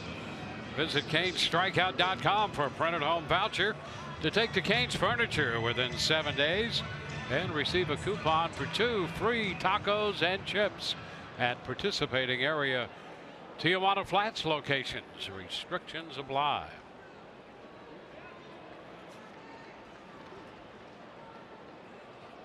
Robbie Grossman, who is the designated hitter, leads it off. He has hit a fly ball to right and struck out swinging. 5 strikeouts for Snell tonight. Pitch is outside. Rosario next, and then Garber.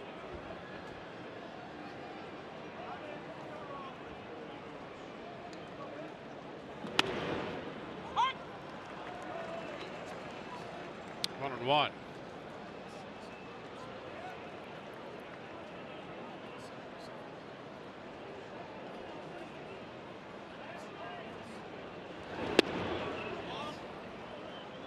Two and one.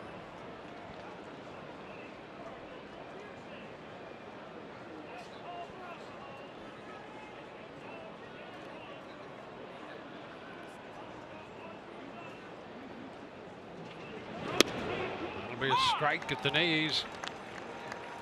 2 and 2. Rosario on deck.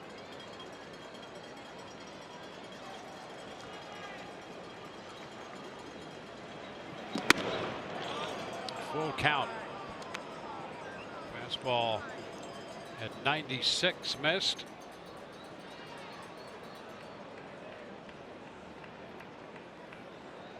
Snell beginning the 7th inning with a 1-run lead. Big pitch right here, and it's fouled away.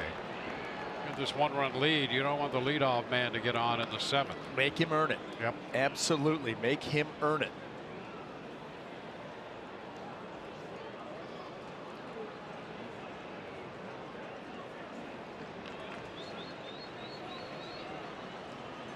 The second time, the 3-2. And a short right. Gomez coming in, and he can't get there in time. Grossman's going to dig for 2, and he winds up at second. The ball retrieved by Wendell. That had some hang time, and Gomez could not get there in time. It's a double for Grossman. All right, no man's land. You know, a miss hit. You're chugging in there, trying to make a play. Well, it looked like he got there. It would have been a spectacular catch. There's no question about it. But this ball just eludes the glove.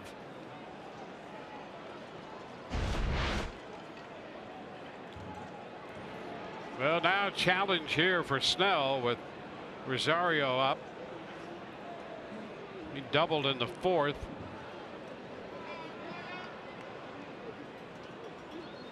Rosario puts down a bunt. Picked up the throw to first from Ramos to Miller, and over to third goes Grossman. He made it look extremely easy. That was a whale of a play by Ramos, because the ball was bunted perfectly out in front of the plate in a tough spot. And watch the no-look throw. He just grabs, turns, and fires, knowing that Rosario's getting up the line. That's a heck of a play by Wilson Ramos. He was stepping and throwing with his back to first base. Yeah, that's where in your mind's eye you know where the bag is, and you're firing. So Grossman's at third with 1 out. The Rays are going to talk it over on the hill. Kyle Snyder goes out there. Rays have got some action in the bullpen. Rowe is the right-hander, Alvarado the lefty. So Mitch Garver due up here for Minnesota.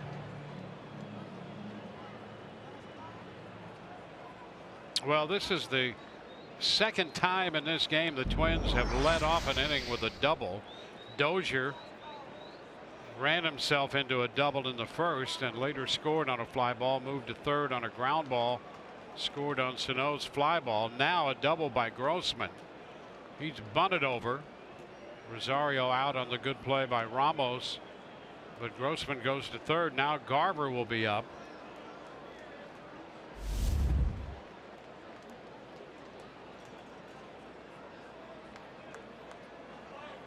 Going to fly ball to center in the second, struck out in the fourth.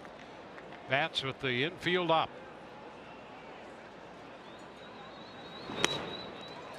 And strike one.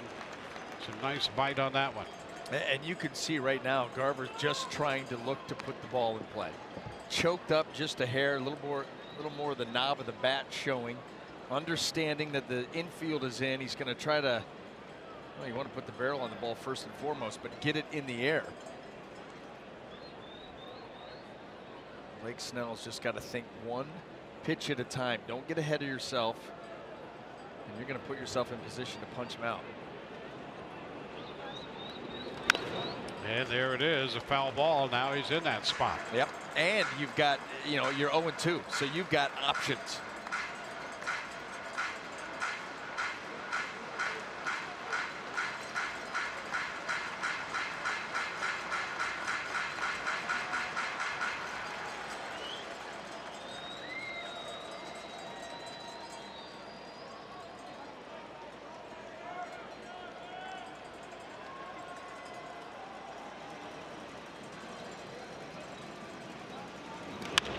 Little popper short right. Out from second base. Wendell, nice catch. And a quick throw back into the infield. Boy, that's a nice play getting out there. That appeared to be trouble off the bat. And Wendell got out there and on the run made a fine play. And then quickly turned to get it back into the infield. What a star by that one for Wendell. Well, this was a heck of a play. Infield pulled in, and Garver a little half swing pop up. And look at Joey Wendell. He got on his horse, very little wasted movement. Grossman thinking it's going to drop in, and even with the catch, he can't tag up. Not like that would have mattered because Wendell got that ball to home plate so quickly. Great catch right there. Two gone. Here's Adrianza.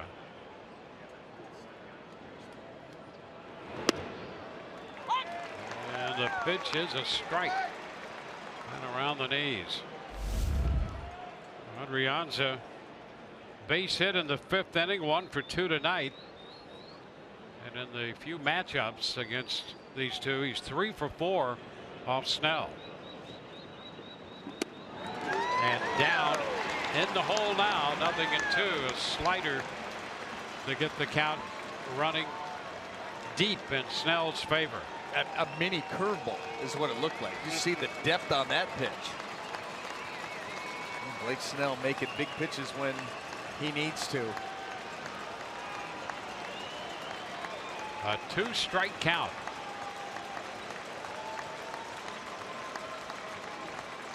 And he got it.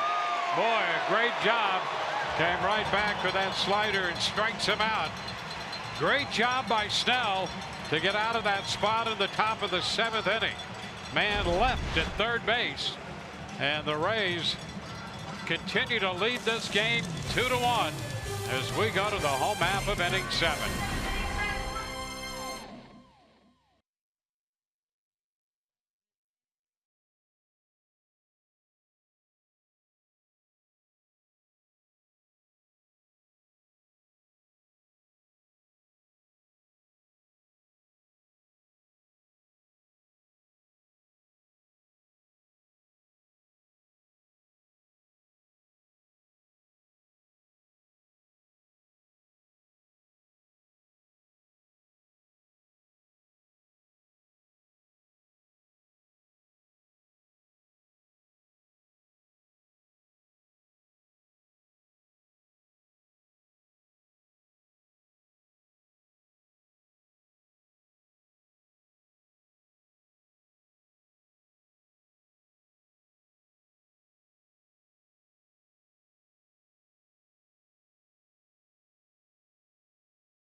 look, and it's Blake Snell and the domination that he has shown here his last couple of ball games when he's needed to. And how about that? 13 1/3 innings, last 2 starts, no walks. That is what jumps out at you, because you remember, Dwayne, that's coming off of the start in Chicago where he had 5. Yep. 5 walks in Chicago, and he said, you know what, enough of that.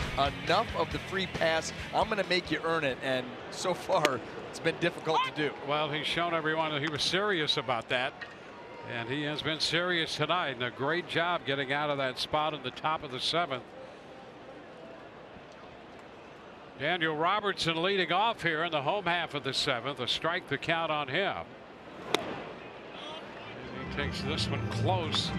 1-1. Robertson, then Joey Wendell, followed by Wilson Ramos. Braves have been out hit 5-3. They lead 2-1. And Snell has been superb.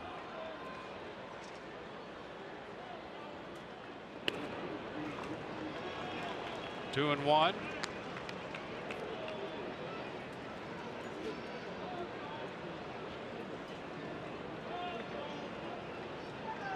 Robertson out on a chop.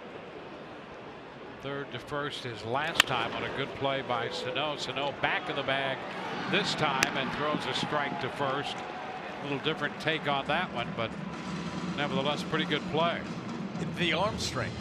I mean, he throws some easy cheese across the diamond. There is no hump in the throw, and it doesn't come down much either. I mean, that is just a bullet. Easy bullet. Yep. Speaking of. Well, here is Joey Wendell. He made that great catch in the top of the inning on the little pop off the bat of Garver. This one headed towards center field. Lamar's going to have to cut back. Can't get there. All the way to the wall. Extra bases for Wendell. Could get 3. On his way to third. He is in there. Well out of the throw. Throw comes through, but it's backed up by Gibson. Triple for Wendell. And suddenly the Rays have an opportunity to add to this 2-1 lead. Well, that's the way you do it. You make a great play in the field, come right back up and hit a triple. 4-seamer, and they're trying to come in, Dwayne, and he is wise to that. Doesn't quite get in there all the way, and he pulls the hands through nicely. And right there, that ball off the bat, Joey Wendell is thinking, you're going to have to stop me from a triple. Right center field, deep right center field, and off he goes. Cut the bags perfectly, hit the deck. That's his second triple of the year. And now the Twins will have to draw the infield up.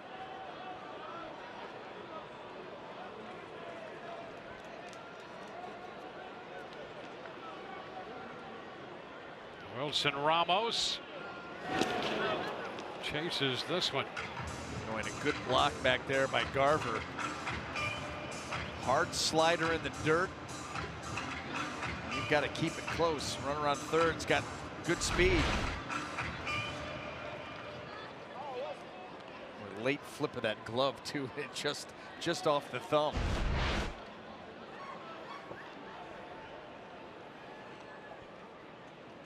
Oh, what a big run this would be to pick up for the Rays.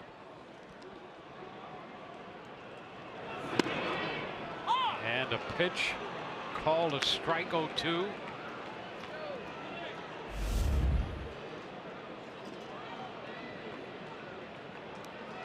So now Gibson trying to make the big pitches, as Snell did in the top of the inning.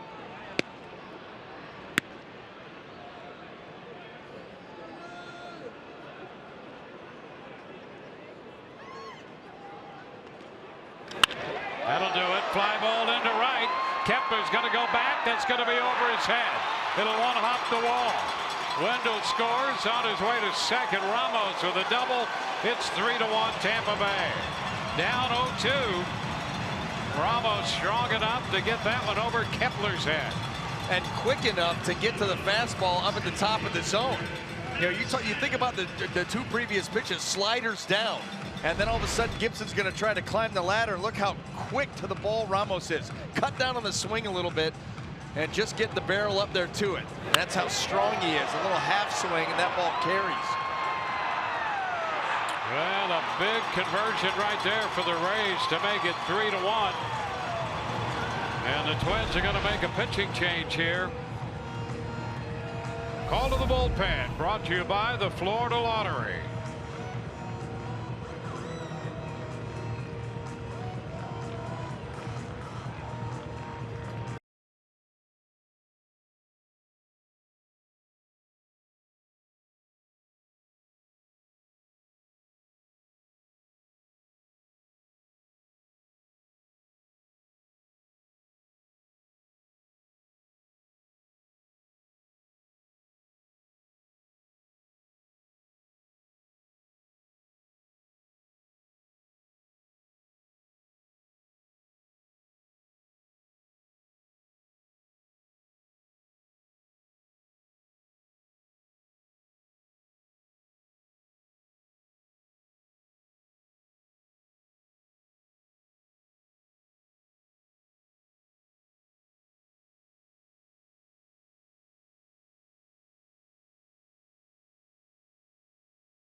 Always good to have options, and that's why the Florida Lottery has over 70 unique scratch-off games.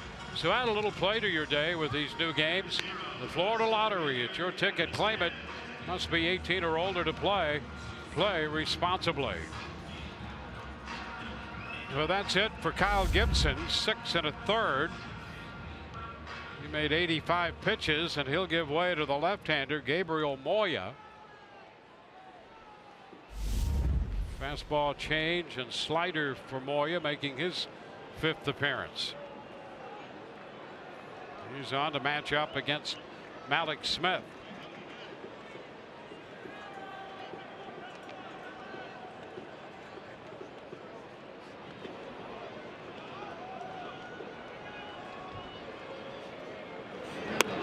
Pitch is down off the plate, away, 1 ball, no strikes. So lefty on lefty here. Alex has hung in there against lefties and been productive. See how this one turns out. The ability to shoot the ball the other way, and most lefties pitch him down and away, and he's not afraid to poke that ball into left field. That's where a lot of his hits have come from, and why his average is so high. Use the whole field.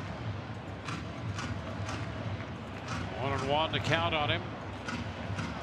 He wants to see the ball middle of the plate, middle away. We've seen some lefties crowd him, and it's uncomfortable in there, but it's also a tough pitch to make.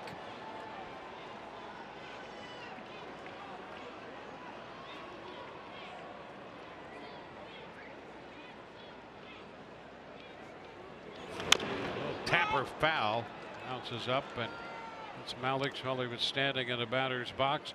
Take a look at what Malix has done all over the place, and more to left than any place else. There you go. That's the big number that jumps out, and that's why when a guy is able to threaten the entire field, especially in this day and age of the shift, you see the way the defense lines up against him. The infield is playing him true.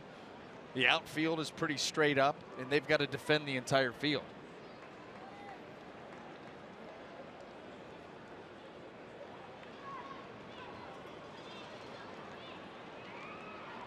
Now the 1-2.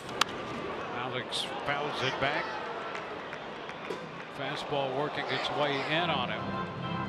Moya's not overpowering. That fastball averages about 90. His range is the upper 70s to 90 or so. The slider and the change and the fastball. He tries to make up for that a little bit with a herky-jerky delivery, kind of jumps at you, a little bit of deception. And of course, you know, any lefty coming out of the pen late in the ball game is going to have a pretty good breaking ball. Ground ball through the left side, base hit. Ramos will go to third, a base hit for Smith. Well, he goes the other way through that hole. I mean, but you talk about doing a guy a favor. I mean, a fastball away, middle away to a guy who's absolutely worn out the left side. There's the defense, there's the hole. You're gonna throw him a fastball right where he can pop it through there. Boom, just wait on it, slap it through. I mean, how many times does the guy have to do it? That is, Alex Smith has to be like, thank you. Yeah, that fastball pretty true as well. It was right there. Yeah. First and third now. And Danny Echeverria against the lefty Moya. To first, and Malix is back in. Echeverria has been on twice with a single and a walk. He was on 4 times last night, including the intentional walk, picking up his first extra base hit of the year in the Rays' 7th inning last night. Ground ball down to third. A bobble on the backhand attempt. Sano recovers in time to get the ball across to Mauer. Smith moves into second. Ramos had to hold at third. Well, you know, a clean pickup here by Sano and double play, perhaps. But he's pulled in. And this ball gets on him. It came back a little. Fortunate that he was able to keep that ball in front, then recover, make a nice throw over there, and a throw that Joe Mauer made a nice play on. A backhand scoop.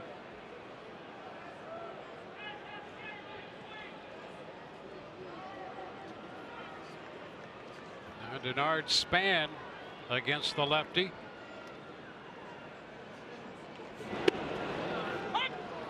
And it's a strike call.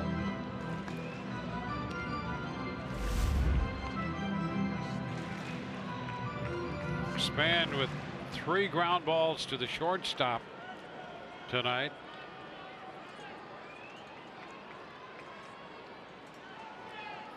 Trying to add to this lead. 3 for 13 against lefties. 1 ball, 1 strike.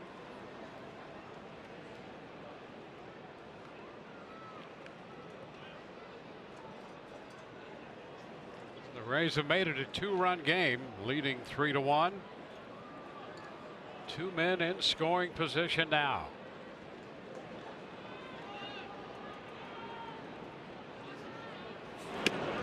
That's a strike. Taken 1 and 2. Rays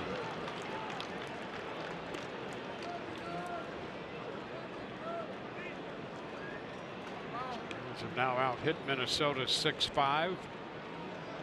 We have a double, have a triple, doubled, and singled in this inning. Around a couple ground balls to third and a run home. Span behind Moya, 1 and 2.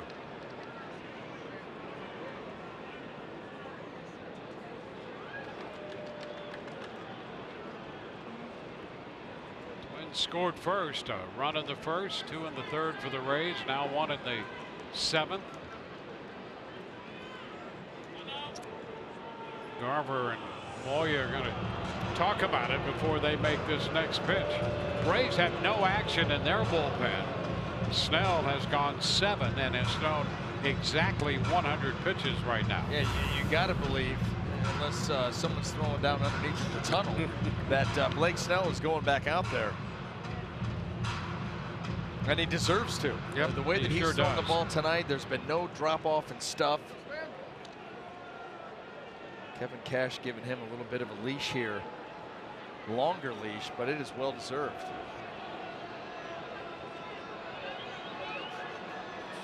And a foul right back. All of that, and here's the fastball again.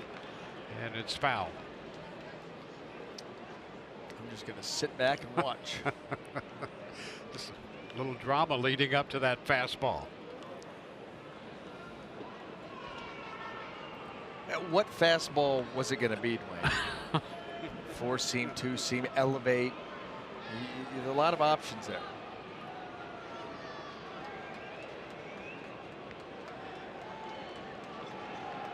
And fouled again. Another fastball. Well, Moya kind of closed off out there on the mound. He doesn't give you much of a look. That right shoulder in front of him brings that arm around. You try to hide and do whatever you can to create some deception. Then just the delivery on top of that, there's a lot of, sudden jerky movements. It's 2-2.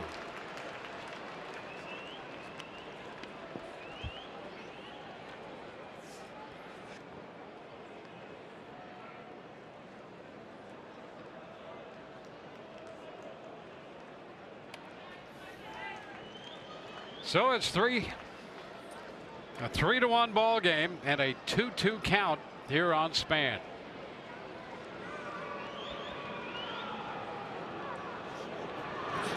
And a check swing, again a fastball, and it's fouled. Well, here comes your fastball away, and Span shoots one into left.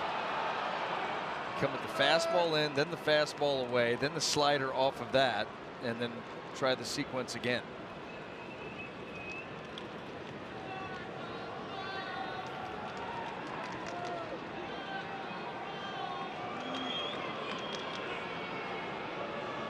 Hoyer's pitch. Ground ball up the middle. Base hit into center. Ramos scores. Smith heads to the plate. He's safe. Throw to second. Span is safe there. And Denard Span comes through again. He drives in two with a base hit into center field. So the Rays break it open a little bit here. 3-run inning, and Span hung right in there, driving in two, sending it right into center. He does it again. Runners in scoring position. It's really been amazing what Denard Span's been able to do. And really one of the common denominators here, at least recently, these at-bats in these situations have been long at-bats. Yep. Sees a lot of pitches, works a count, and then finally gets a pitch that he can hit hard. And right there, he ends up getting a slider that doesn't have a lot of movement to it and just bangs it right back through the middle. Is there some public office he could run for? Because he could win right now. Right now. I mean, strike while the iron's hot, because he's been amazing. Yep. Here's C.J. Cron. Pitch is a strike. Take a look at this. With men in scoring position, he's 8 for 16. Well, and he's driven in underline. 15. 15. I mean, that's production. Yeah. Making it count. And just, again, being able to slow the game down. So many guys, runners in scoring position, they're out there swinging at the first pitch. They're trying to make something happen early because they're so anxious. He just lets the game come to him, sees 6, 7, 8 pitches, and then pops it out there. Yeah. That can't be taught. And now Matt Andrees starts to loosen in the bullpen. Actually, that can be taught. Takes a lot of time. Yeah. Well, you've got to have confidence as a hitter up there that you know what you're doing and that you can do what you want to do. And not be afraid to hit with 2 strikes. Yeah. That's, I mean.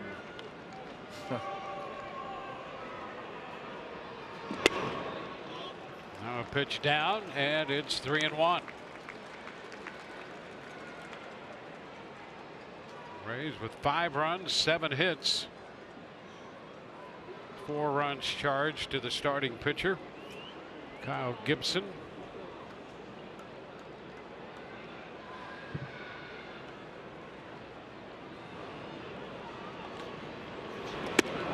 Cut and a miss, breaking ball, or out, might have been a little change up there. I think it was. And Cron just could not resist. He saw that floating up there, had some plate. There it is, a little split action. And trying to catch that and flip it over the wall and left. And a foul ball, so we'll see another 3-2 pitch.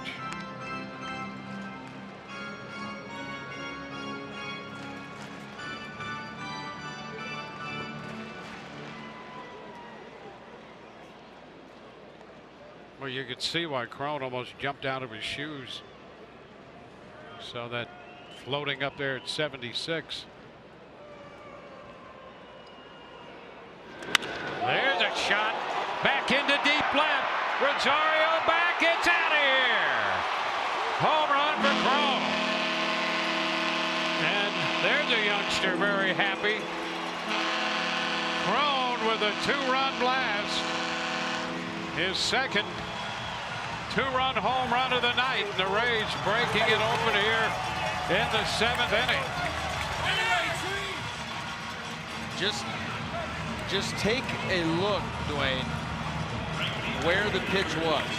We've talked about where C.J. Crone's hot zone is, where he likes the pitch. Down and out over. That's well, he's gotten 2 of them, and he's put 2 of them out of the ballpark, both off speed and both in the same general area. Yeah, that was that split. Floated up there. So the Rays make it a 7-1 game. Carlos Gomez now takes a strike.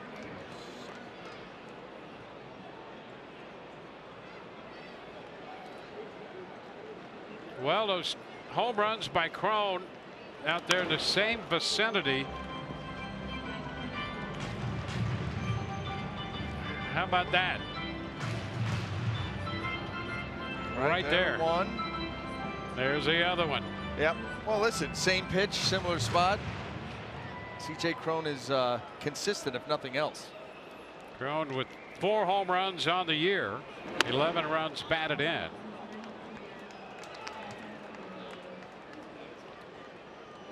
One ball, 2 strikes. The 9th multi-home run game of Crone's career.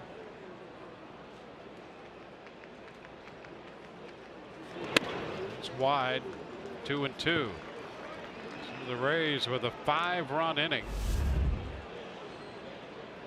The Rays have hit for the cycle in this inning. 2 singles, a double, a triple, and a home run. They have 5 runs.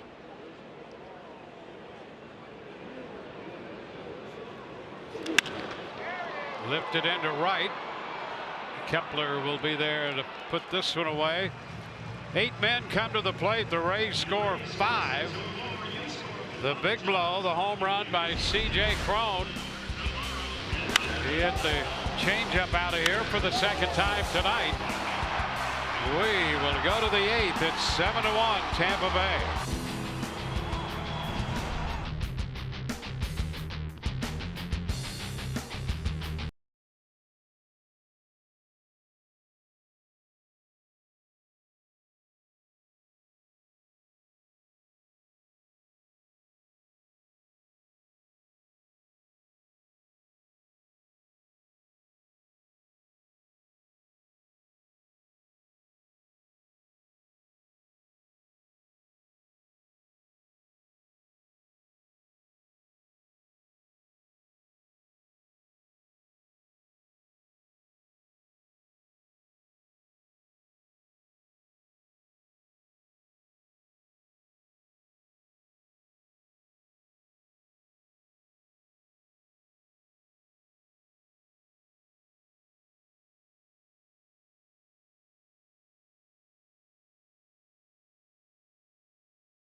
Blake Snell in the Rays dugout. A nice performance for Snell. Better than nice, really. 100 pitches, 7 innings. Well, you know, in complete control. Gave up a run early, and then it was just lockdown after that. The curveball was outstanding tonight. The fastball had a lot of life and juice to it. But I'll tell you, he really played that curveball off the fastball well, went to the slider when need be. Didn't see a ton of changeups tonight. But boy, he was fun to watch, the way that he moved the ball around the zone. And when he did get into trouble, and it wasn't much, but in a one-run game, any base runner's trouble, he made huge pitches. He did indeed. And again, another impressive performance by the 25-year-old left-hander. And Matt Andriese will take over here, 1-0 the count as he faces Max Kepler.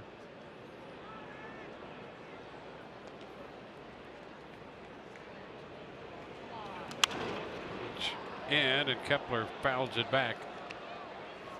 1-1.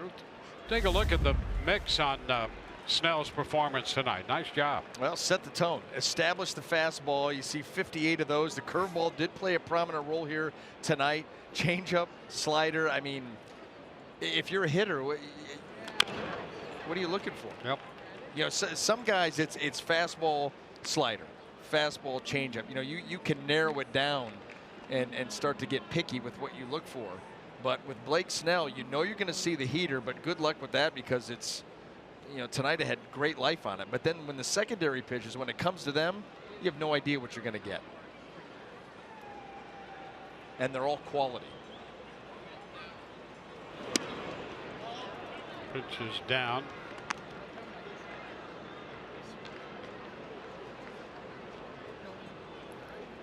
So again, a run on 5 hits, no walks. No walks. Boy, that's great. And 6 strikeouts. The base hit into center. Kepler is aboard. Over to right center, Gomez to make the pickup on it.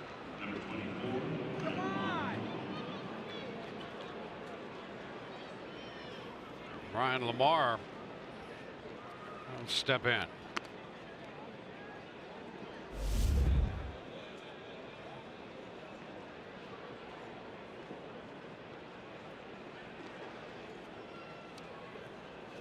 Well, the Rays scored 8 runs last night, won in 10 innings, 8-7. And they're back with 7 runs tonight.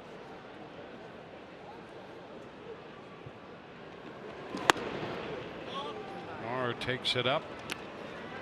Ball and no strikes. Andriese worked on Sunday in the series against the Phillies.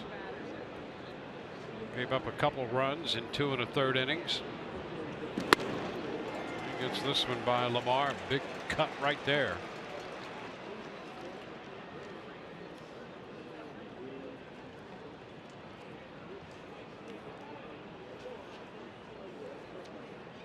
Lamar spring forced his way into the picture. 29 years old.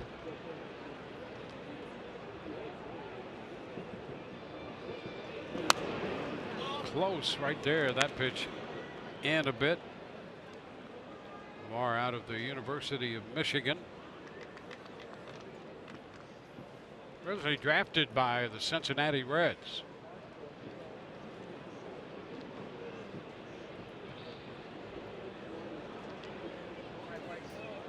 A 2-1 count.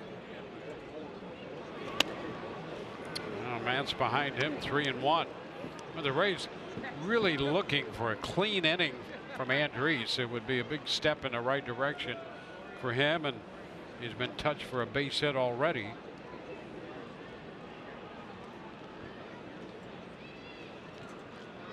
Well, you want to be able to, you know, kind of clean up the bullpen, count on different guys coming out of that bullpen. It's going to be an interesting mix that Kevin Cash has to go with anyway, because of the bullpen days that are sprinkled in. Well, there's the bullpen right now.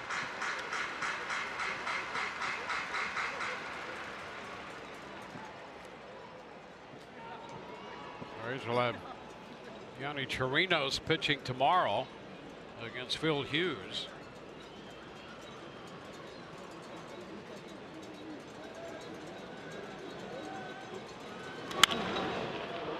Foul the other way, out of play.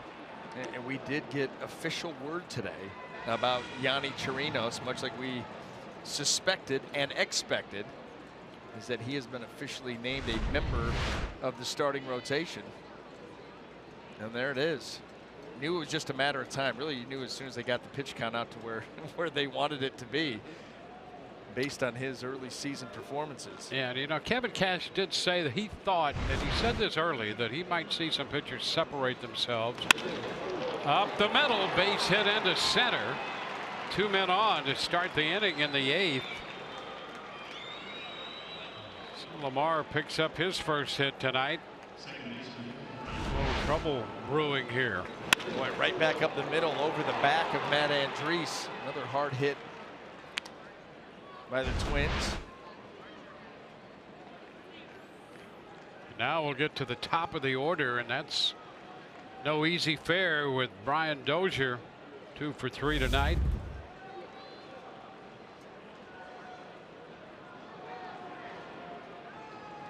Three for 8 against Andriese with a home run.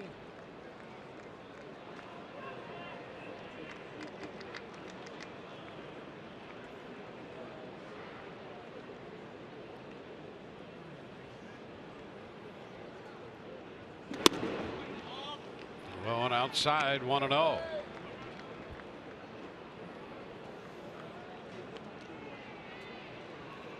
Rays coming off a 5-run 7th to build a 7-1 lead.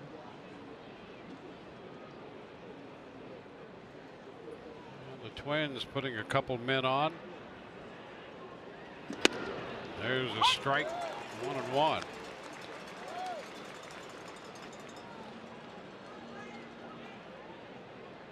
One of the numbers we talked about earlier on him, they really are amazing. Digging those out. We've got Arenado and Dozier, really the top 2 power hitting infielders in baseball over the last couple of years. You could have won. You could have won some side bets on that. Still another reason to hang around you. You got all that information. Well, you know, we could turn a profit. I just stumbled on it. You know, I was going to do a little pregame, you know, drop on Brian Dozier, and obviously we talked about it last night, the fact that since 2016 he had 80 home runs, and then you start to think, okay, let me look up second baseman. Of course, he runs away with that. Robinson Cano was in second baseman with 63. Yeah. And then you say, well, if he's running away with it at second, let's see all of the infielders, all positions. And there he was, tied with Arenado. Edwin Encarnacion had 84, was actually ranked, you know, ahead of them, obviously. But he gets a lot of DH time too. Yeah. So, strictly full-time infielders. I mean, it was surprising to me, and we know how productive he's been. Swing and a miss, and Andriese comes back to get Dozier. Nice job there. He needed that and picks up the strikeout for the first out. Yeah, nice bounce back against a tough hitter.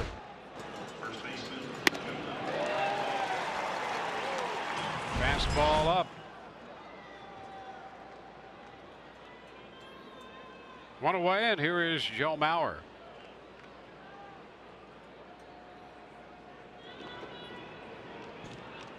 Mauer nothing of 3, a couple of ground ball outs. And a fly ball to left. Rays would take a ground ball now to clean up this 8th inning and get into the home half.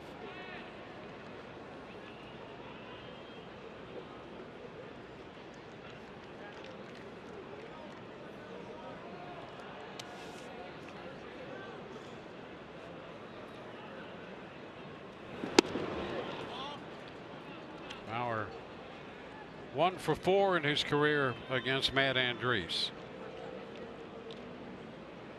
Matt's just had a difficult time getting a count running in his favor. This is 1-0 here to Mauer. And that's a tough way to pitch. I don't care who you're facing. Falling behind early. It's a breaking ball in there. 1-1. Well, that's a nice way to get back into it. You know, anytime you see a pitcher, and we talked about it a lot with Blake Snell, when he'll fall behind, there's still that willingness to throw off speed behind in the count. When you're able to do that effectively, you kind of even things out for yourself. And this is the big pitch here, the 1-1 count. 2-1 or 1-2, or put the ball in play.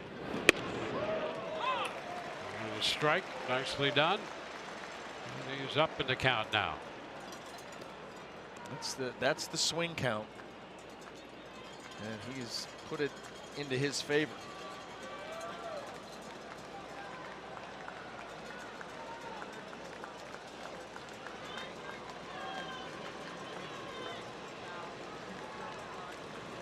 Kepler on second, Lamar on first.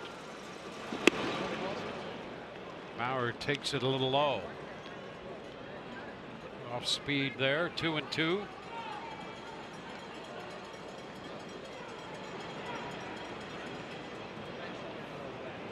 And that's Miguel Sano on deck.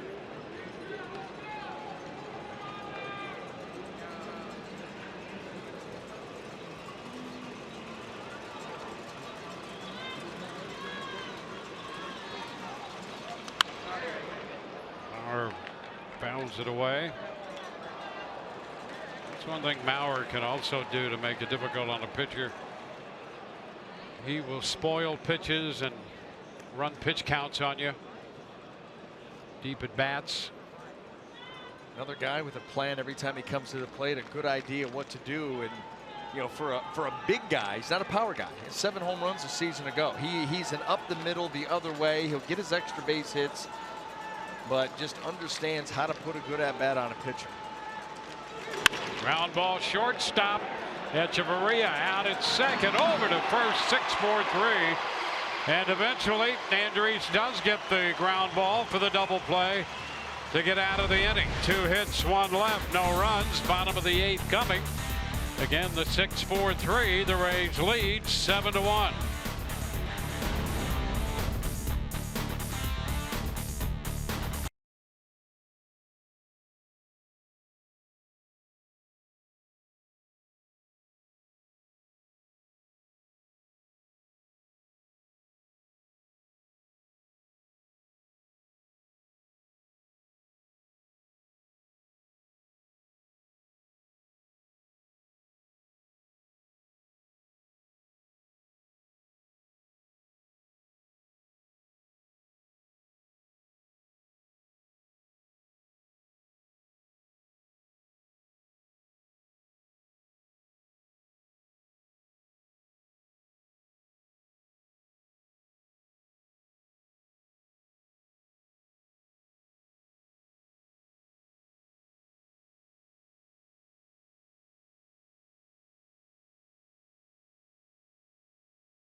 C.J. Cron has done that twice tonight. That one in the 3rd on a changeup from Kyle Gibson, and again in the 7th inning.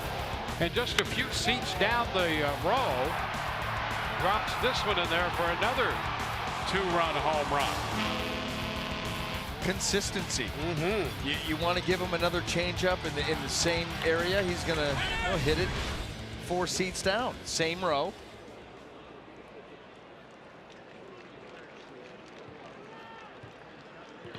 Well, there's a reason that they all had gloves out there, and they came in handy. Home run ball. Brad Miller leads off the bottom of the 8th against Tyler Kinney. Kenley, his first pitch is fouled out of play. Tyler Kenley, 27 years old.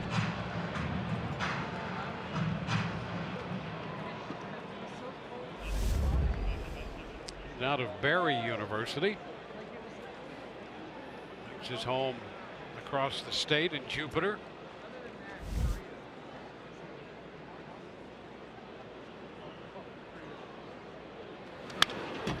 And that's fouled back. 96 on the fastball. He's got a little something behind that. A lot of leverage, 6 feet 4 inches tall, and you can see that he's got a lot of effort goes into that delivery. Smooth but powerful.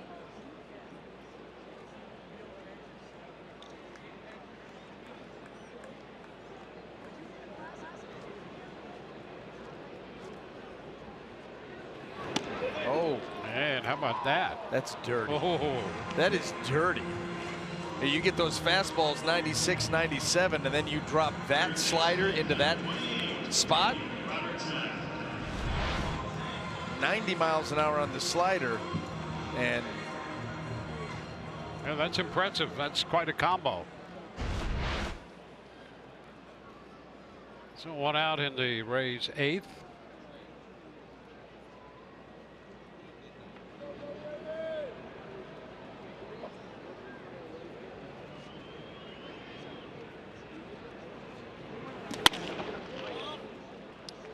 '97 is high to Daniel Robertson, 1-0.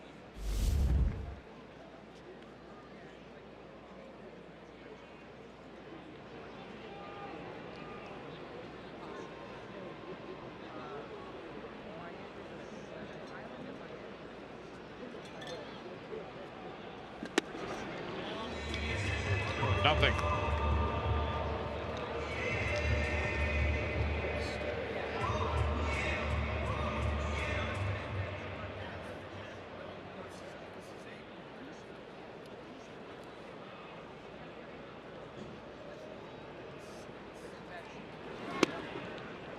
A strike, 2-1.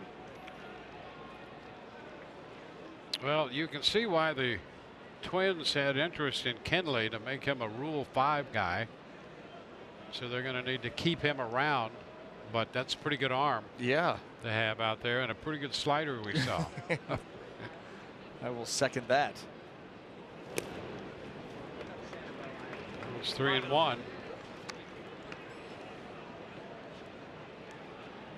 Well, I'm sure just like you know, everybody else that has this kind of stuff, it comes down to command.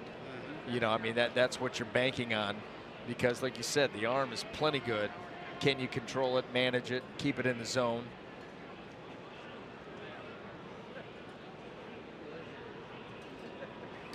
High shot, deep center.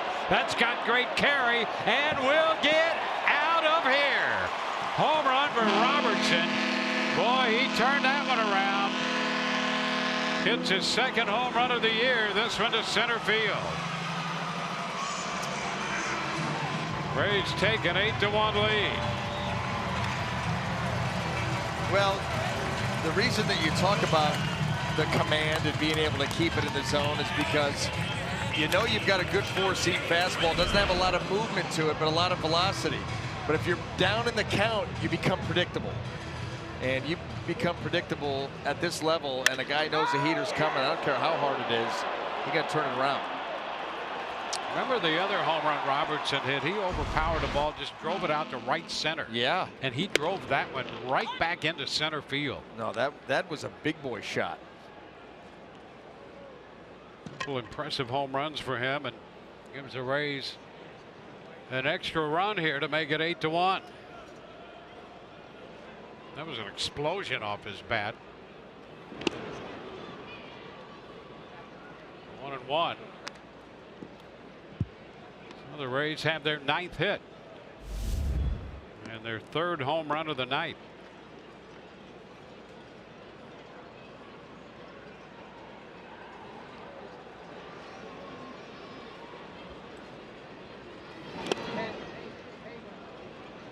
Two and one.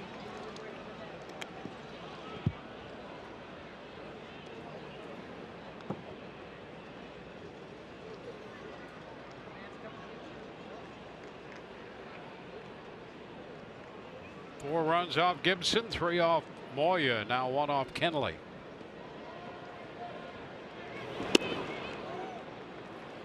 2-2.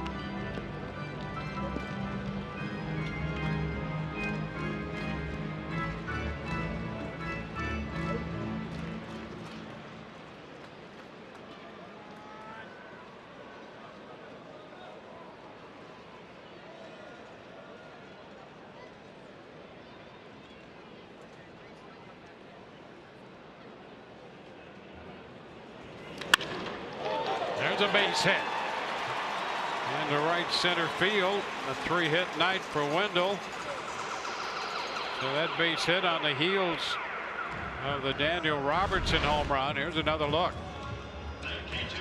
Fastball middle away, arms fully extended. Let's take a look at the numbers behind it, Dwayne. 105.3 off the bat. I think he just kissed his bicep too. I don't blame him.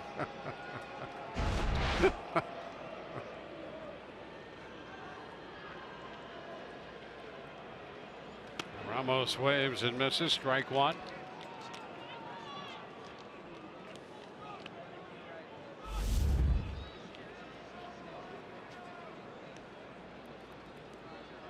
One on, one out with a run home. Ramos came up with a big hit, a double, driving in a run in the 7th inning. Drove in the first run of a 5-run inning. That's the slider, 0-2.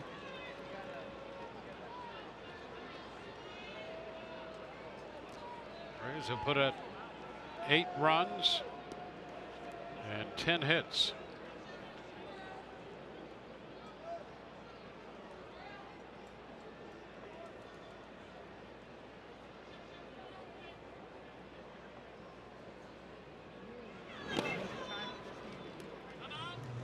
Now 1-2.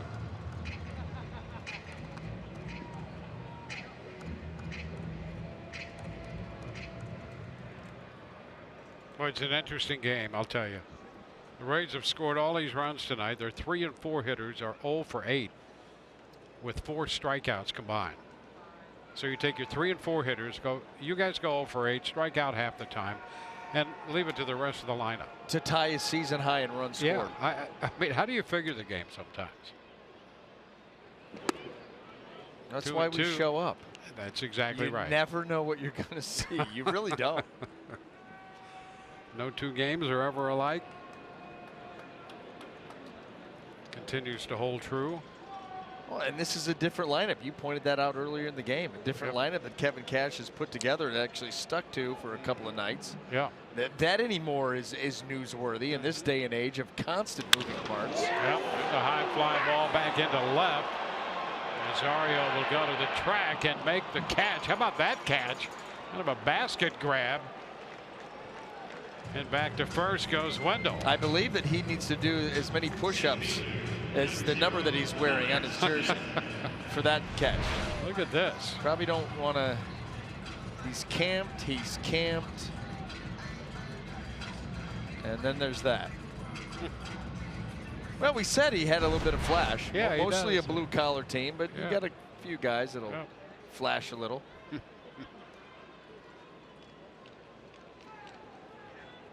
Two outs. Malik Smith. Strike one. Malik's contributed to the 5-run 7th with a base hit and a run scored. Hitting .362.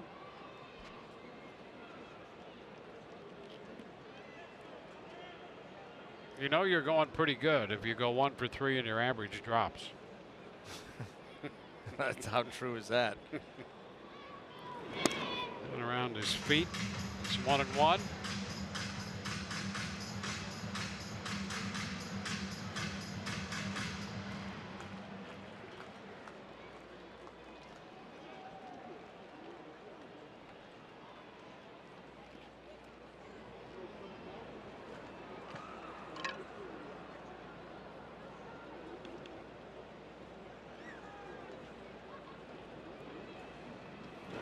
This one skipping to the backstop. He's trying to get that foot out of the way.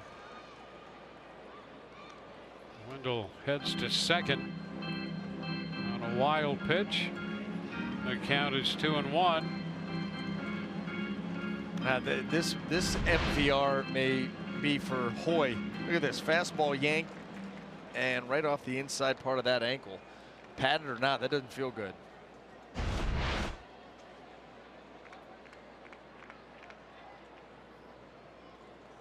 Well, we've seen here in this outing what the Twins love about Kinley and what also is part of the concern, the consistency of strike throwing. Now a strike, and it's 2-2 right out there on the edge. Yeah, I mean, you yank a fastball down and in and take out the umpire, and then you dot up on the outside corner the very next pitch.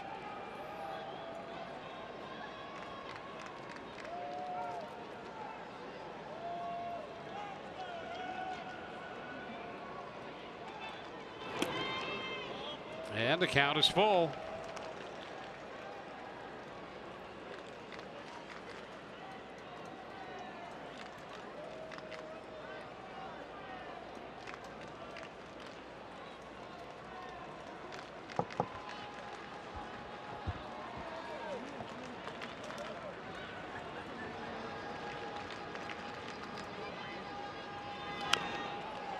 Cut a little piece of it foul. Rays have added a run here in the 8th on Robertson's home run, 431 feet to center field. C.J. Cron has hit 2 home runs, a pair of 2-run shots. The Rays have a triple, a double, and 3 home runs in this game. So half of their hits have been for extra bases.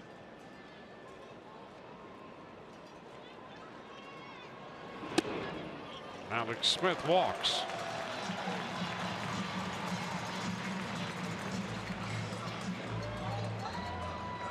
So with 2 men on, 2 men out.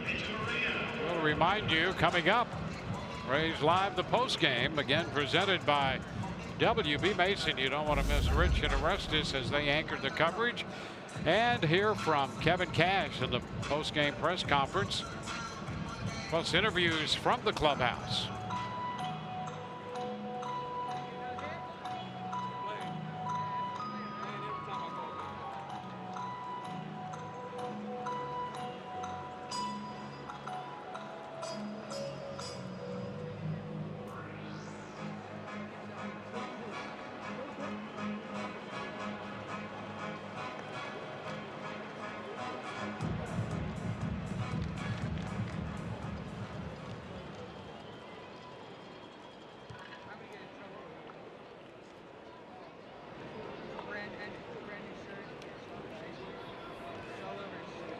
To Danny Echeverria. Ground ball and a base hit up the middle. Wendell's going to score. Run batted in for Echeverria. The Rays pick up 2 here in the 8th inning. Now it's 9-1. Well, after that conference, it didn't take Echeverria long to figure it out. First pitch hitting and an RBI single. Well, you're looking for just a ball out over the plate. That ball's down, but it's middle, and Echeverria puts a good swing on it. Solid contact. You see how quickly that ball gets into center field. You know you've got a young pitcher out there that's just trying to throw strikes, and more than likely you're going to see a fastball, first pitch fastball, so you're ready to hit. Now Denard Span, another big at bat tonight in the grand scheme of things for Span in this game. When the Rays were trying to build an inning in the 7th inning, they scored a run to make it 3-1. And he came up and battled and got a base hit to drive in 2, and that was ahead of the C.J. Cron 2-run home run. So a key hit in the 7th for Span. Ground ball, there's the base hit into right. Smith's going to head to the plate. He will score. A run batted in, the 3rd of the night for Span. And the Rays make it a 3-run inning and a 10-1 game.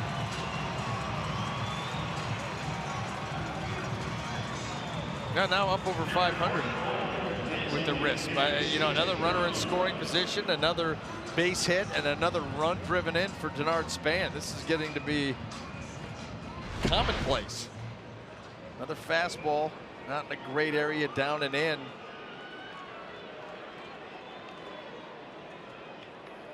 Renteria, or Echeverria there, getting out of the way of that base hit, that hard hit base hit.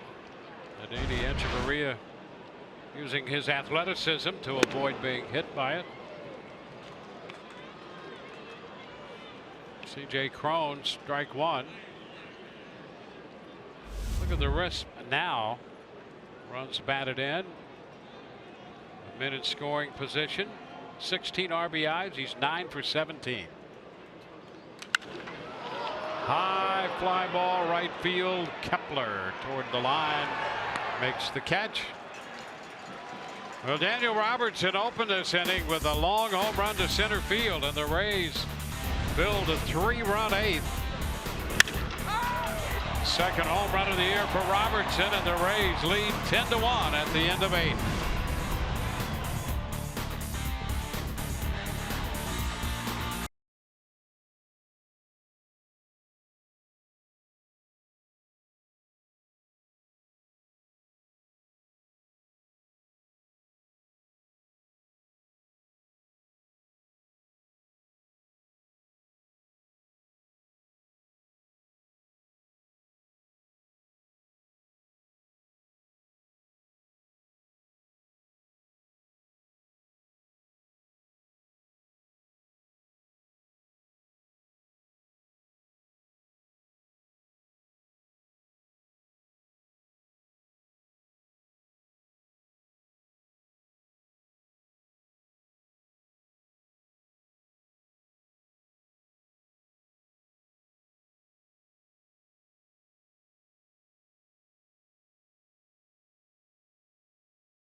Going on for the Rays tonight.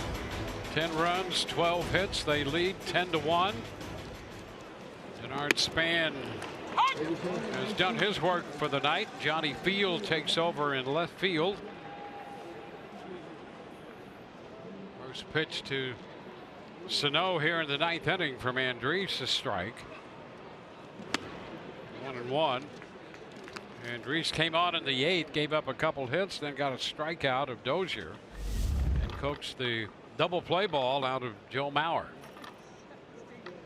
Sano has driven in the 1 run for Minnesota tonight. Sacrifice fly in the first.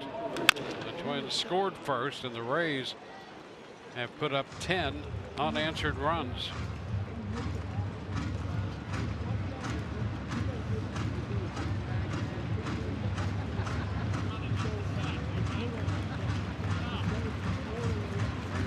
Over the Twins last night, 8-7 and 10, lead 10-1 tonight.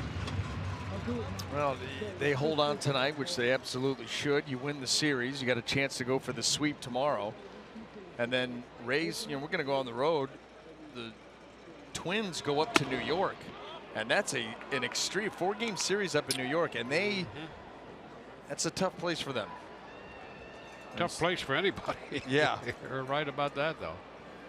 The Twins over the years, whether it be the playoffs or regular season, have had a hard time of it in New York, and this is a team with high expectations here in 2018. Fly ball lifted to center. Alex Smith makes the catch. One away.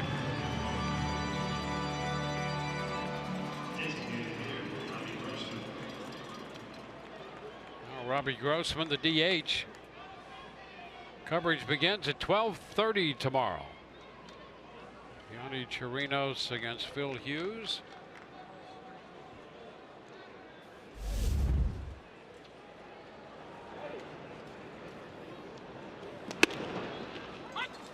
Pitch is a strike. How about this for a striking difference tonight? Runners in scoring position. The Rays are 7 of 9. 7 of 9 with men in scoring position. Twins are 0 for 6.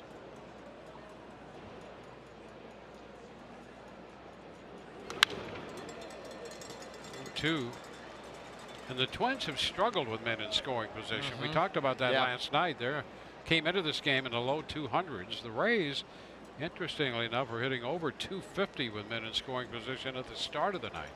And that's been rising, very quickly here the last few ball games. And they've been able to put up some runs and do a better job with runners out there in scoring position.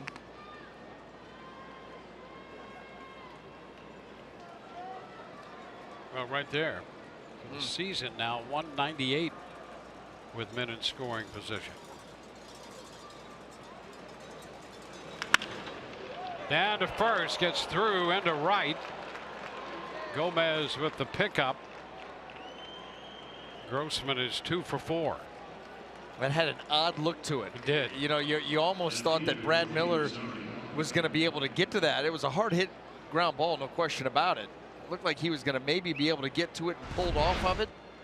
Just a strange look right there. Yeah, I think that ball got down there quicker than Miller thought it was. Yeah, well, you could hear it up here that was solidly hit. And we've seen some ground balls off the bat, up in that 115, 120 miles an hour. Yep. Strike one, Rosario. And I'm not kidding around. We did see that. Yeah, we did. It's conveniently omitted from the leaderboard because it traveled 7 feet. That's a foul ball back.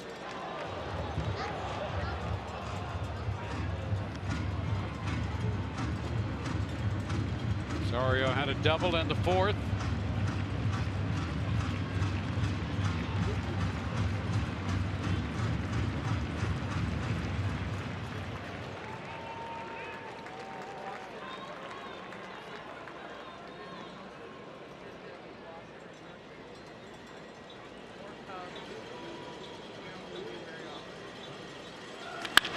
There's a base hit through the hole on the right side. Grossman advances to second. Rosario is 2 for 4. Couple of hits in the 8th inning, and now 2 more hits off Andriese in the 9th after the first man had been retired. A fastball spinning up between the letters in the belt, and Rosario gets on top of it, shoots the hole.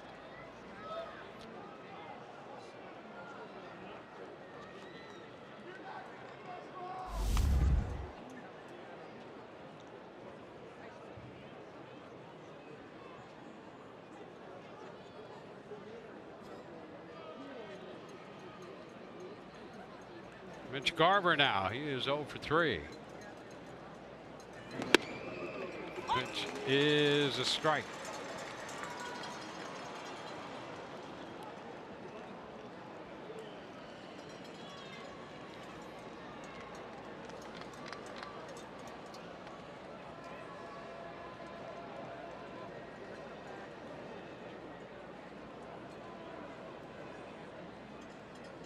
So Andriese here in the 9th throws a fastball by Garver. Up at 93.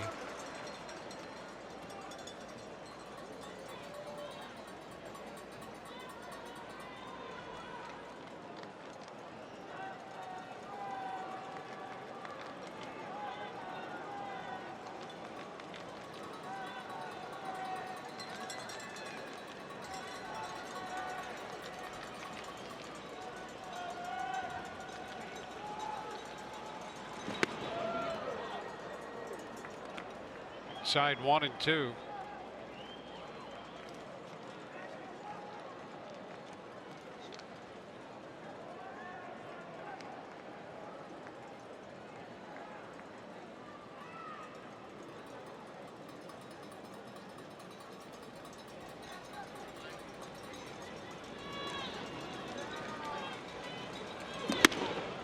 Stairs 2 and 2.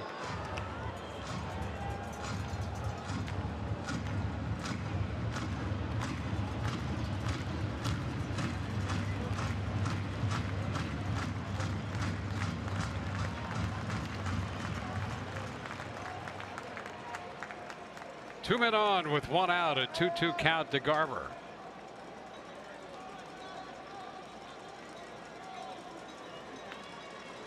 Ground ball third. Robertson, Wendell 1. First base Miller 2. 5-4-3 to end this one. And the Rays are 10-1 winners. Couple of hits, nobody scored. One man left for the Minnesota Twins, and the Rays win it 10-1. Blake Snell goes to 3-1. For Brian Anderson, Dwayne Stats, great to have you with us. Hope you've enjoyed the telecast. We'll be back with you at 12:30 tomorrow, right here on Fox Sports Sun. Rays Live, the postgame comes your way next. See you tomorrow.